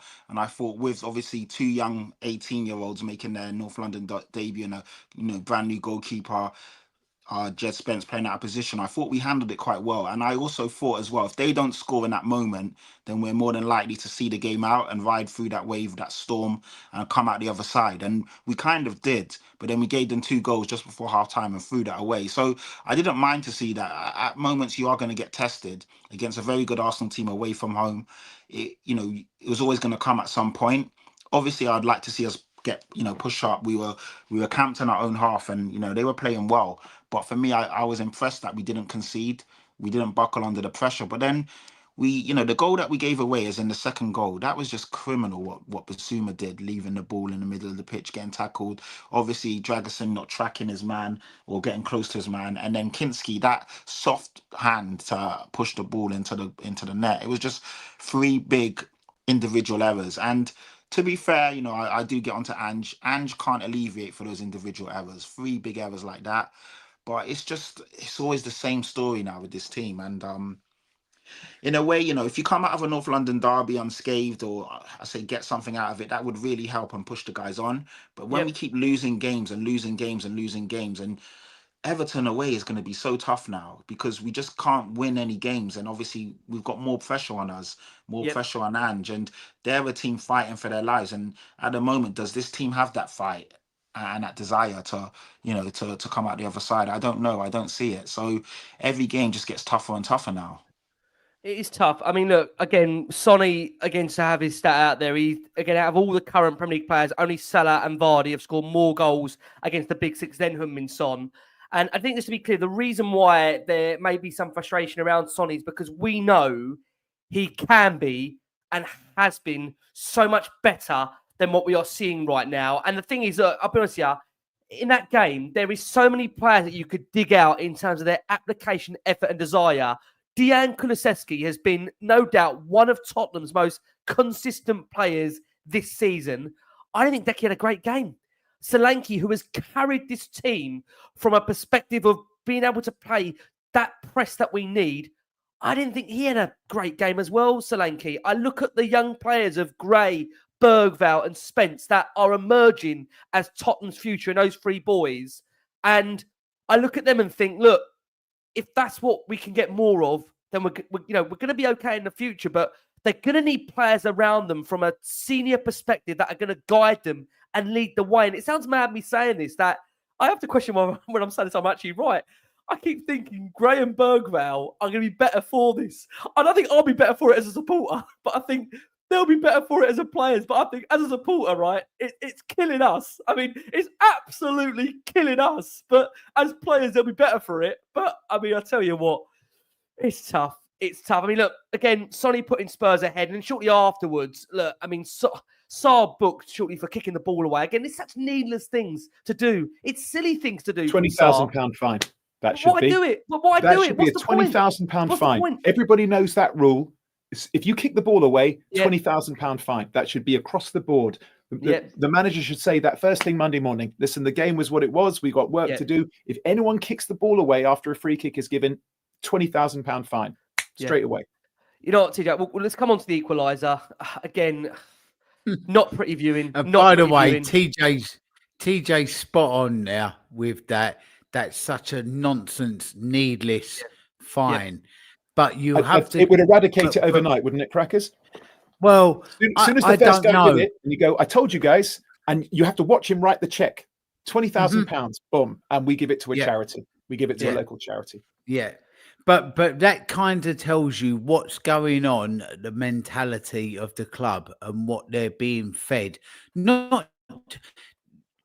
Training isn't just about what you're doing with your feet, it's what you're doing up here as well. You have to train players to step up as footballers, both with their feet and their head, because 90% of football is in your head. Yep. These boys can all play football. They're all ballers. They've come up from 6, 7, 8, 9, 10 years old.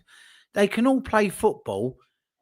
All you've got to do is train them mentally to be better footballers, to take that talent and absolutely take it to its umpteenth degree. So when somebody when Sarr done that this evening, I was furious. I was more furious with that than I was with the result, because it's brainless. It's absolutely brainless. But this is on the management and the coaching team to get into these boys' heads and say to them, don't do that.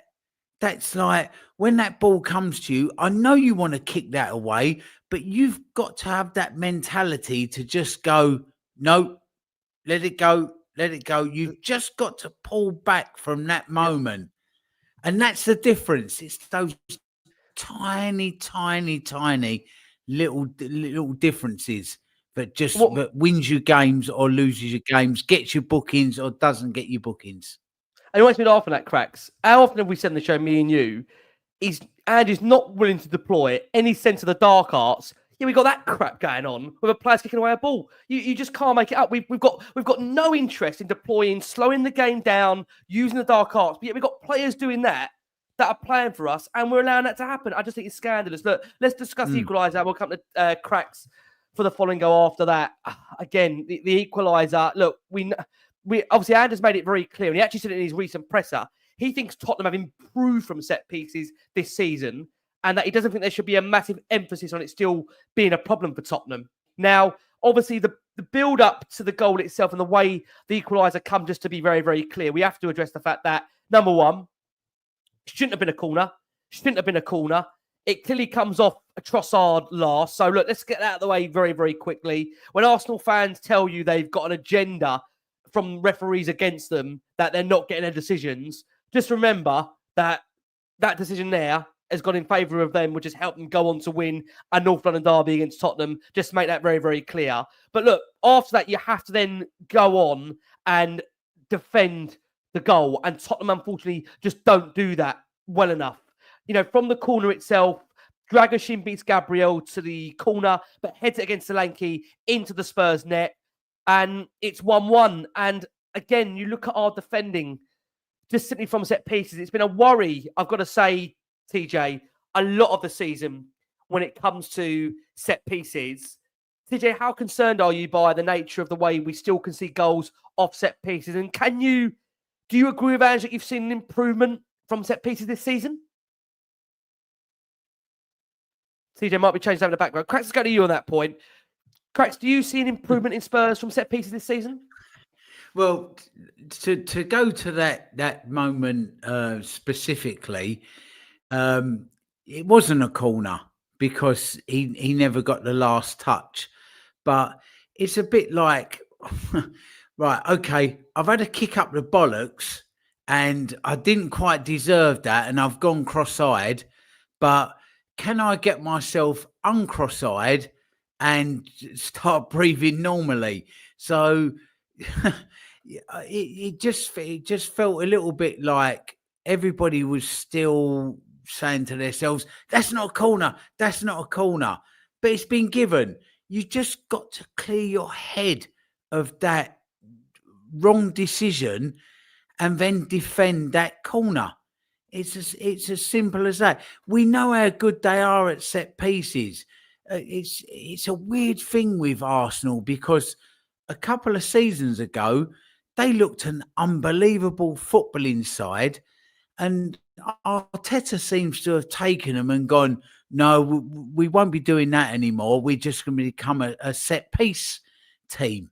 And they do it well, by the way, but I was more fearful of them as a footballing side overall for them to actually go on and win the league than I am of them now as a set piece team, which they've become. So, like, clear your heads and go, well, the ref's wrong now, but we've got a corner to face. So, it's like, suck it up, clear your heads. He's given the decision. He's not going to overturn it. He's not all going to suddenly turn around and go, oh, boys, I'm really sorry. Like, that was a wrong decision. Refs don't do it. We know that. They know that. So then you got to just deal with the outcome of it. And we didn't. We just simply didn't do it. Yep. Dragusin was all over the place for it. And and they nick a goal out of it. But that's the fine margins. That's the difference. Now you give them some impetus going into that end of the half, because we was 1-0 up, and I said to my lad Tom, I said to him, we've got to get into half time now. Half time, 1-1. Get to half time. Whatever happens, get to half time. You've got to kick, bollock, and bite, and just do everything to get into half time at 1-0, because Arteta's team talk and everybody in the concourses at the Emirates is going to be like, oh, blimey, they're one up. Like, we've thrown the kitchen sink at them and they're one up, and they actually crafted a goal on the break. It's a worry for the second half, but we didn't. Yeah. We gave them that and then gave them the second one as well. It was just like, oh, come on. This is what I'm saying. You've got to wise up. You've got to have those players that when you do get them moments or of a corner that's given that wasn't a corner, you've just got to get those players that have got something about them to suck that up and go again. Yep. But we didn't. Then all of a sudden that just turns into 2, doesn't it? So I don't know, Rick. It's just, I think you made a very important point there, Cracks. That the key was mentality. Once we concede that goal, there's got to be, like you say there, a fact of players turning around to each other saying, right, we've got to ride this storm now that we might face for 10, 15 minutes. Do not concede again. And I will make that point that, look, while Spurs have conceded again against another set piece, I think they have been better this season, but it does worry me that pre-game and manager is emphasising the fact we've improved from set pieces, and yet one goes against us. I just don't know if it helps hearing that pre-game when, again, we're still conceding from them. Look, the reality is there's many ways you're going to concede from football. Set pieces is one of those ways, and that is the reality of it. We come round to, like I say, trying to get to half-time, and unfortunately we're not allowed to do that. And the second goal, look, it's poor. It's poor from a lot of factors. Trossard makes it 2-1 to Arsenal. Basuma first, he loses the ball to Partey. Odegaard plays Trossard in, and his shot from just inside the blocks does take a bobble over Kinski in goal. Look, I think the goalkeeper will be massively disappointed that he didn't keep it out. Look, you have to wonder, there's the easiest pass of the game to put Spence down the bar line from Yves Basuma, and he just chooses not to do it, and he just turns into trouble. And then Dragusin really, again, in that moment, from nowhere, it's not good enough. It's weak from Kinski, and we go in 2-1 down, where, quite remarkably, maybe many felt we should have just ground it out to half-time and been 1-0 up. I mean, Pat, I feel like we've had the same situations on this show, in the nature of the goals we've conceded time and time again. Is that a fact, Pat, for you? There's not enough leaders out there when we are 1-0 or it's 1-1 just to say, let's get to half-time, no silly errors. And it backs up what TJ said earlier.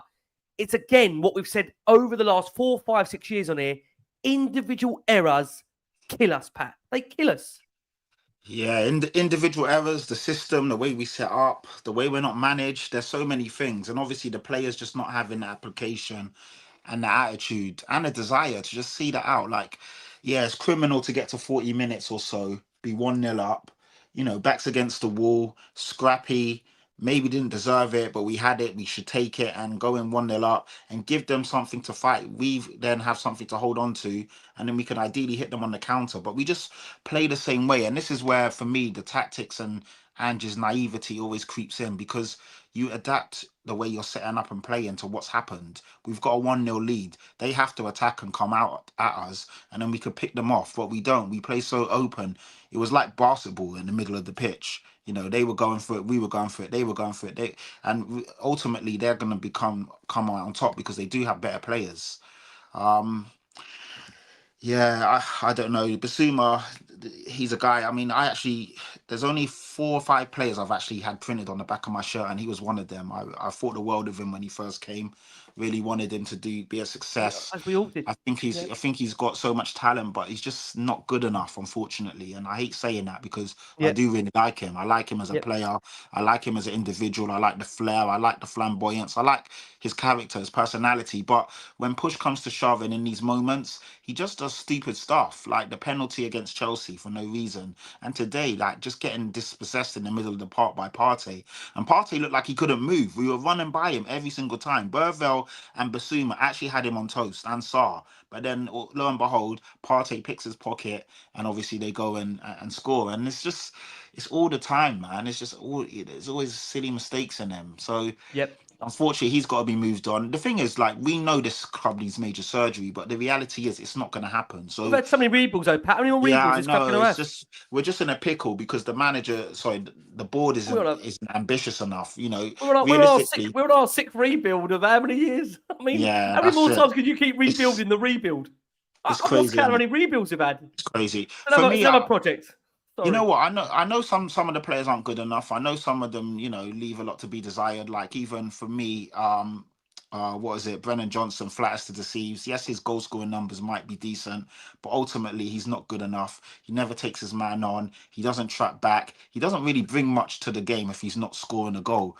But the problem is that we just play a lot of players in a system that doesn't bring the best out of them. Like, Dragusin is a decent defender, but he's not going to be good with his back against the wall, running behind him, playing out from the back. That's not his game. We always play players in positions or play them out, and it's just, we don't get the best out of the unit. And for me, a good manager, like, you get people like, and I know it's probably not the best example, but a David Moyes or a Sean Dyche, they come in, they see what they've got, and they work with it. Ange needs to see what he's got in front of him right now and work with it. Instead of trying to play a system and, I'm not for turning, I'm not for changing, then we're just going to keep losing games. There has to be a point where you work with what you've got until you get your players back. You can't be playing out from the back and have a high line with a Dragusin who's not competent on the ball and isn't comfortable with his back running, and playing players out of position. Cool, I know you've got to do it, but also just adapt and change. And we just keep losing games, man. So this is, for me, the problem with Ange Postecoglou playing with these players.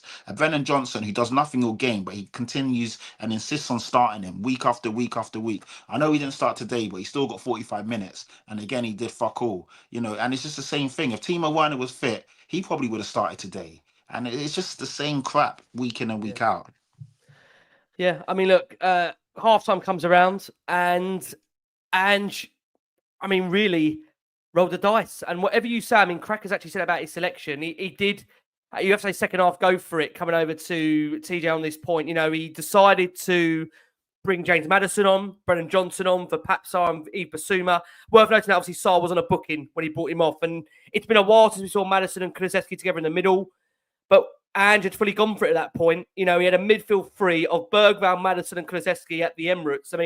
I don't know many managers ever in the era of Tottenham that would have had those particular midfielders at the Emirates. He certainly did. And like I say, for Lucas Bergvall, 18 years old, playing as the deepest midfielder in that second half, say what you want about it, he went for it. What was your takeaway for you, TJ, and the way Ange did approach that second half with those substitutions?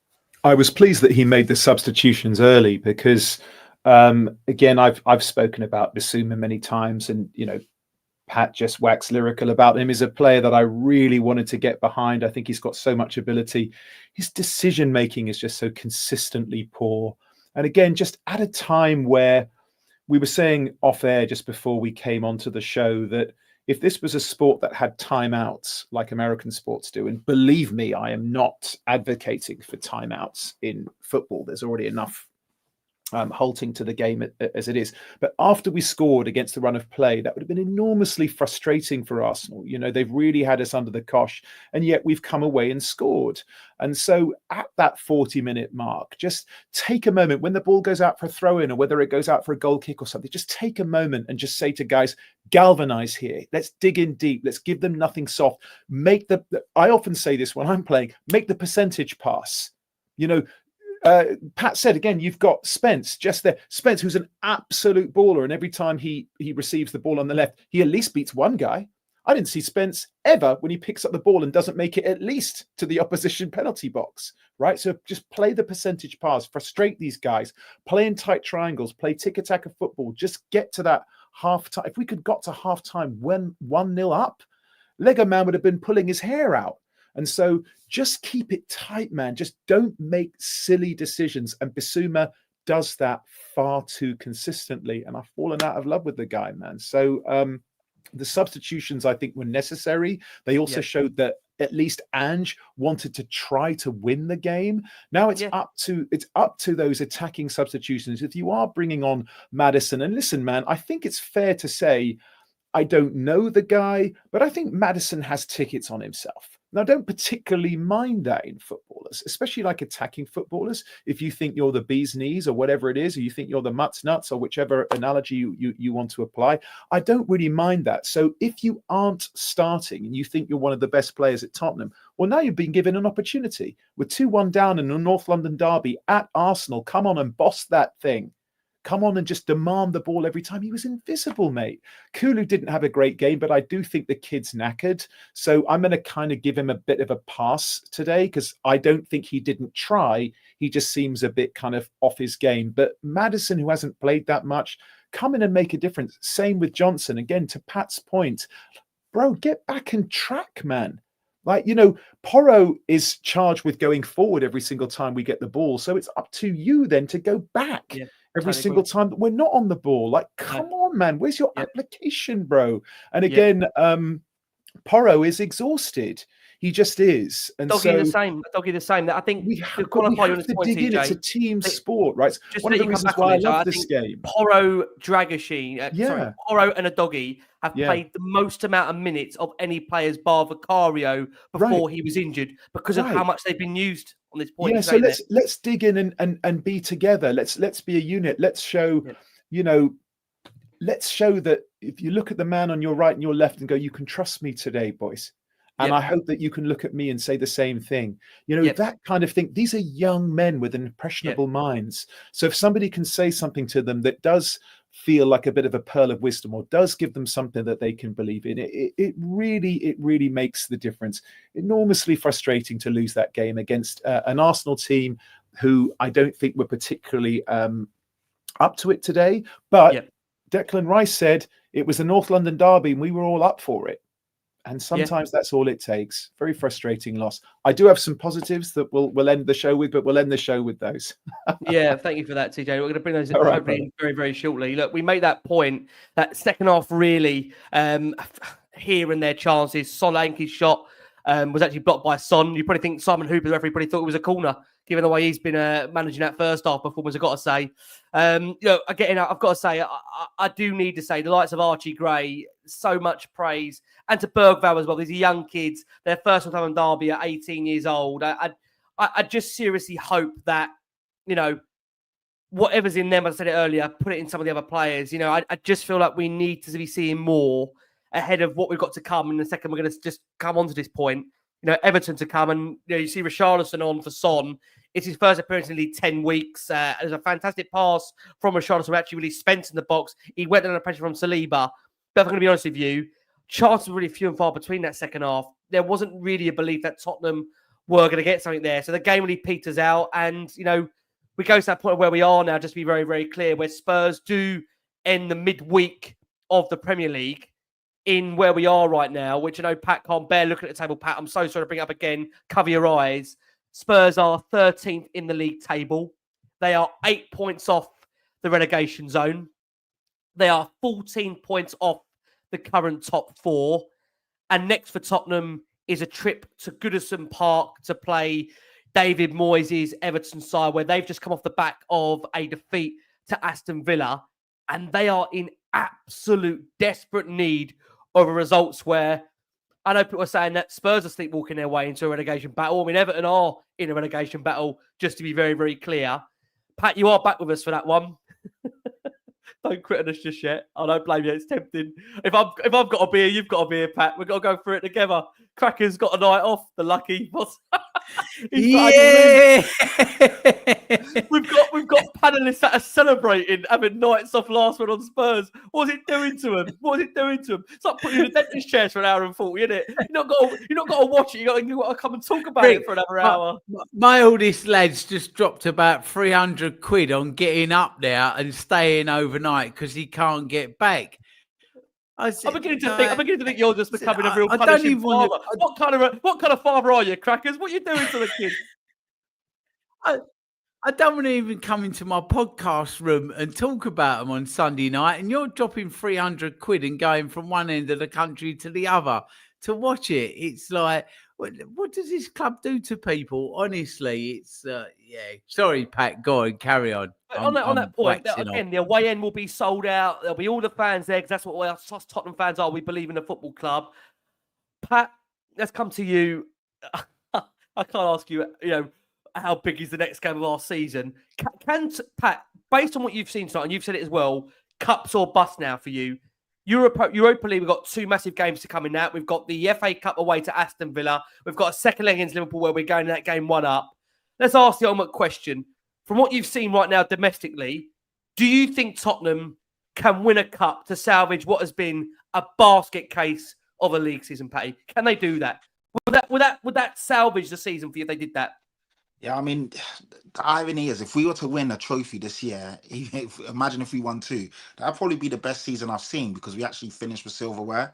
A trophy for me is much more important. Don't get me wrong. Of course, when we weren't a club finishing in the top 4, it was brilliant to be consistent and then become solidified as a big top 4, top 6 club with consistent Champions League bursts. But a trophy goes down in history. That is something tangible. You can, put that up in the stadium. You can put that in the cabinet, and these players will then build off of that. So for me, that is fantastic. And if we could do that, that would be brilliant and probably be my best season that I can remember because we've actually won something and have something to show for it. I hope and pray that we can. But obviously, if we're looking at form and consistent results and where we are right now, it seems like we're so far off. And I joked earlier about 40 points, but we're on 24 points right now, and I can't see, as it stands right now, how do we get to the magical 40 points and 50 points and 60 points? We're so far off it compared to all the other teams around us. So it is cups or busts. And yeah, the games just get scarier and scarier now. Like Goodison Park, against a team that are fighting for their lives and haven't won in a while. And we just, if Everton if Goodison Park is rocking and the crowd get behind them, will this team be up for it? Do they have the fight? Do they have the nose? Is Kinski going to be... come from a North London derby and we're talking about fight, and now we're getting Everton away. Exactly, that's it. So if you can't show it on a North London derby, when can you show it? That is the reality of it. And can this manager also get the players? Because he keeps saying about how, we're not good enough and we want this and we want that. But surely as a manager, isn't it your job to make sure that they're ready? I just don't understand that. He keeps saying this shit. Can I just say, Pat, and let you come back on this? He's made the point that, again, I'll reiterate what he said after the game. Nowhere near good enough. We were too passive, not at an acceptable level. Ultimately, the responsibility lies with me and how I prepare the players. I'm more interested in how we play, and we were not at the levels. Of course, these hurt. It is not acceptable. Too many losses, too many games getting away from us.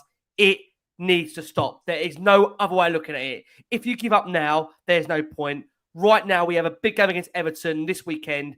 That is our focus. The key is, Pat, can you see us Can you see us changing? Because Everton are on a horrendous form themselves. I mean, they've just been beaten at home to Villa. I know, but Villa are a good team. Villa are a consistent team. Well, you say Villa are a good team. They've been, again, a side that have been indifferent this season. They've not been able to replicate their champions. But listen, on their day, they are a good side. I mean, just to be put into context, that was Villa's first away win in 5. So they're by no means in great form. But I take your point. Villa on their day are a good team. But we need points now, Pat. We actually do need points. We do. We are getting to a point now where it's actually looking a bit peak and it's looking quite scary. And Ange keeps saying the same thing. Oh, this is, but like, you as the manager, sort it out, man. Like, change something, do something. And I think this is why a couple of new players right now would be so beneficial to all of it, Pat. You know what I mean? Like you said, it does feel a little bit like we're in broken record territory at the moment. And so I am. I know you are, bro. I know, Rick, man. I know it, and I can feel it, mate. You know, and I know you do your best to, to remain positive. And it's such a difficult job that you do to run this show. Not only all the work that you put in off camera, getting it all prepared and everything, and to keep the quality to such a high level, but then also to kind of try to host it and make sure that everyone has their moment and all, whilst not necessarily suppressing, but certainly controlling your own emotions. And so, bro, every now and again, it's going to get away from you, man. And no one's going to feel that you're not entitled to feel what you feel. I just think that with the position that we're in right now, which is, it's not kind of uncharted territory for us, but we are in 13th in the league right now. So it's a position that we're not really used to. And again, to everybody's point on this panel and all the viewers and the listeners, we're halfway through a transfer window. I understand that it's a January transfer window, and perhaps the players that would be available to you in the summer are not available to you in January. However, there are players out there that would love to come to Tottenham Hotspur. So give him a chance. Even just bringing in one central defender, you then unlock the potential of moving Archie Gray into a central midfield position. Can I say one thing, before you just come back in there? Sorry. Can you ask him to take? Can you ask him to either take a lie detector test or take a brain test if they surely want to come to Tottenham? I bloody don't. No, for sure. But look, boys, this is where we are. Look, our allegiance to Tottenham is a decision that we've made with our hearts, not our heads, and so we're in, guys. There is no get out. There's no get out. So now would be an absolute golden opportunity. Bring in 2 more players, just some different faces around the dressing room, some different faces around the club, because something needs to change. And that kind of little momentum would, I believe, help us to turn this corner. Because a couple of wins, like 2-3 wins in the league, would be seismic to us. And then we take that positivity into the cups that we're still in. And who knows, man? Who knows? Because as we've said before, on the day, we can beat anybody. So give us a chance, bring us in a couple of new players, change a little bit of mentality in the dressing room and at the lunch table and all that kind of thing on the training ground, and let's see what we can do. Yeah, I do agree. Look, I'm going to bring in Sonny's comments because, again, many have suggested with Sonny they're maybe disillusioned by what they're seeing now from a captain. And again, Sonny did contribute in that game. He scored for Tottenham. And he said, look, the manager was right. We're too passive. We always want to press and play as high up as possible. In the first half, we were too passive. Second half was a little bit better, but the first half was nowhere near good enough. It is also up to the players as well. You have to listen to what we want to do. I think we're not disciplined enough. We have to do better in every aspect. When you look at the league table, it is simply not good enough. And he recognises that as a player. And, we make that point that players aren't stupid. They also, Son has been here for nearly, over 10 years at the football club. Been here a decade, right? So he's not stupid. When he sees Tottenham's league position, he's fully acutely aware Tottenham are not where they should and where they need to be. And something that has to change. And again, I'll make that point. With that Everton game at the weekend, I feel like we need to see something because, again, we're talking about the fact, I know the Carabao Cup game doesn't come round to early February with that 1-0 lead we're going to Anfield with. And again, we know how big that week will be for Tottenham, of course, in February when we've got, again, Villa on the 8th of February. The reality is that those 2 games may be season defining, but in between that, we've got 2 absolutely huge Europa League games for the football club that are going to define whether this club will go any further in Europe. And before that, we've got Everton away, And sandwiched in the middle of those 2 European games, we've got Leicester at home. So whatever happens, the next few weeks are going to be crucial to understand where Tottenham are going to be under Ange Postecoglou. Look, Pat, give us a prediction for Everton. What are you going to go for?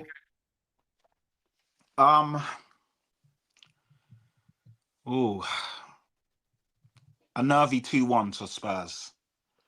You think we're going to end the rot and we're going to climb a little bit further up the table? I don't think it's going to be pretty, but I think we will probably just see it out.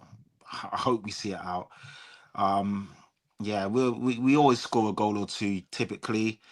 I think Everton will definitely put up a fight, but we should be able to get that across the line. I mean, we've got 2 tough relegation scraps. You know, Everton and then Leicester. These are teams fighting for their lives in crap form, just like us, but they've got a lot more to fight for and play for. So, yeah, we just need to be up for it, man. Because today we weren't up for it. We didn't really come out. I thought we would have at least shown a bit more heart and desire today. That has to change now, you know. And I'm tired of hearing Son and Ange, and I'm going to say Son again because he's the guy who typically will speak out after these games. They keep saying the same stuff every week. It's time to stop talking and show it on the pitch now.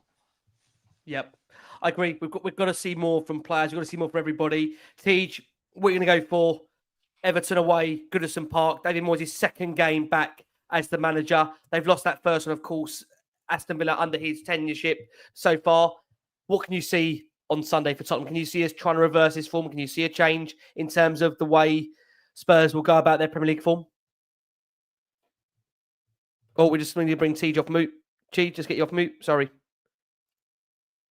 We've got him. There we go. Sorry about that. Yeah, I said before, it's impossible to predict with this Tottenham team because we come out as world beaters and then we come out as egg beaters. You know, it's really, really difficult.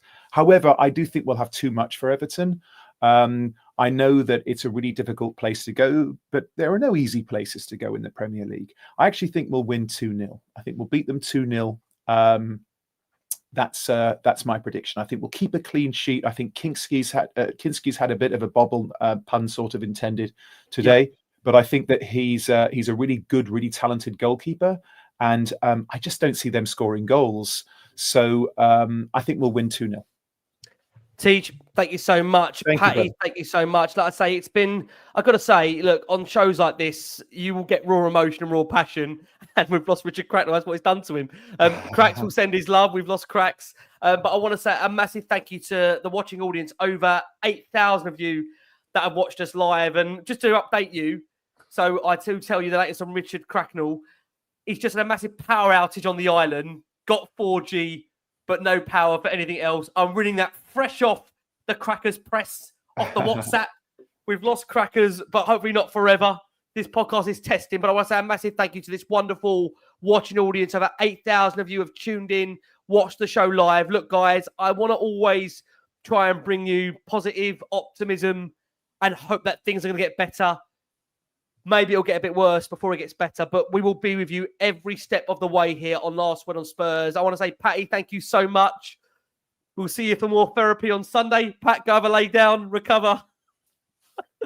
Oh, what are we doing to these guests? What are we doing to them? Still smiling, just. Tej, thank you so much, mate. Lovely to have you back on. I know, again, we said that point at the start. Is it lovely to see TJ looking so well, looking so beautiful as he always does, and in such articulate mode that he is? I think many, they do hang on to words of Patty, of Tej in such difficult times like this, and that's why we're blessed to have the audience that we have that watch and listen to the show. Yes, Tottenham cracked Crackers, literally. They did crack Crackers, literally. They did. Pardon the pun.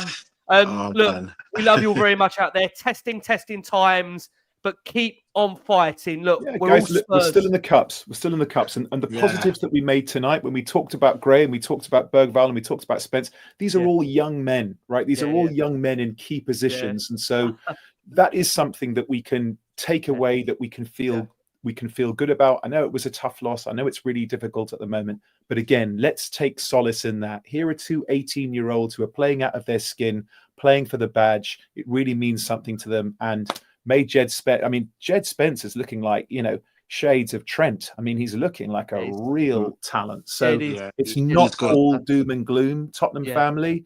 Let's be the best we can to each other, even if we disagree. Let's try to show compassion and understanding, because first and foremost, we all love the club. We just approach it in different ways. So, Rick, my love to you, brother. Thank you so much. Pat, lovely to see you, mate. My love to everybody. Nothing I'll but see love you for the next one. Thank you so much. All love for the love here. We love and we send you all loads of love back. Look, guys, keep holding on. Just the cups are there.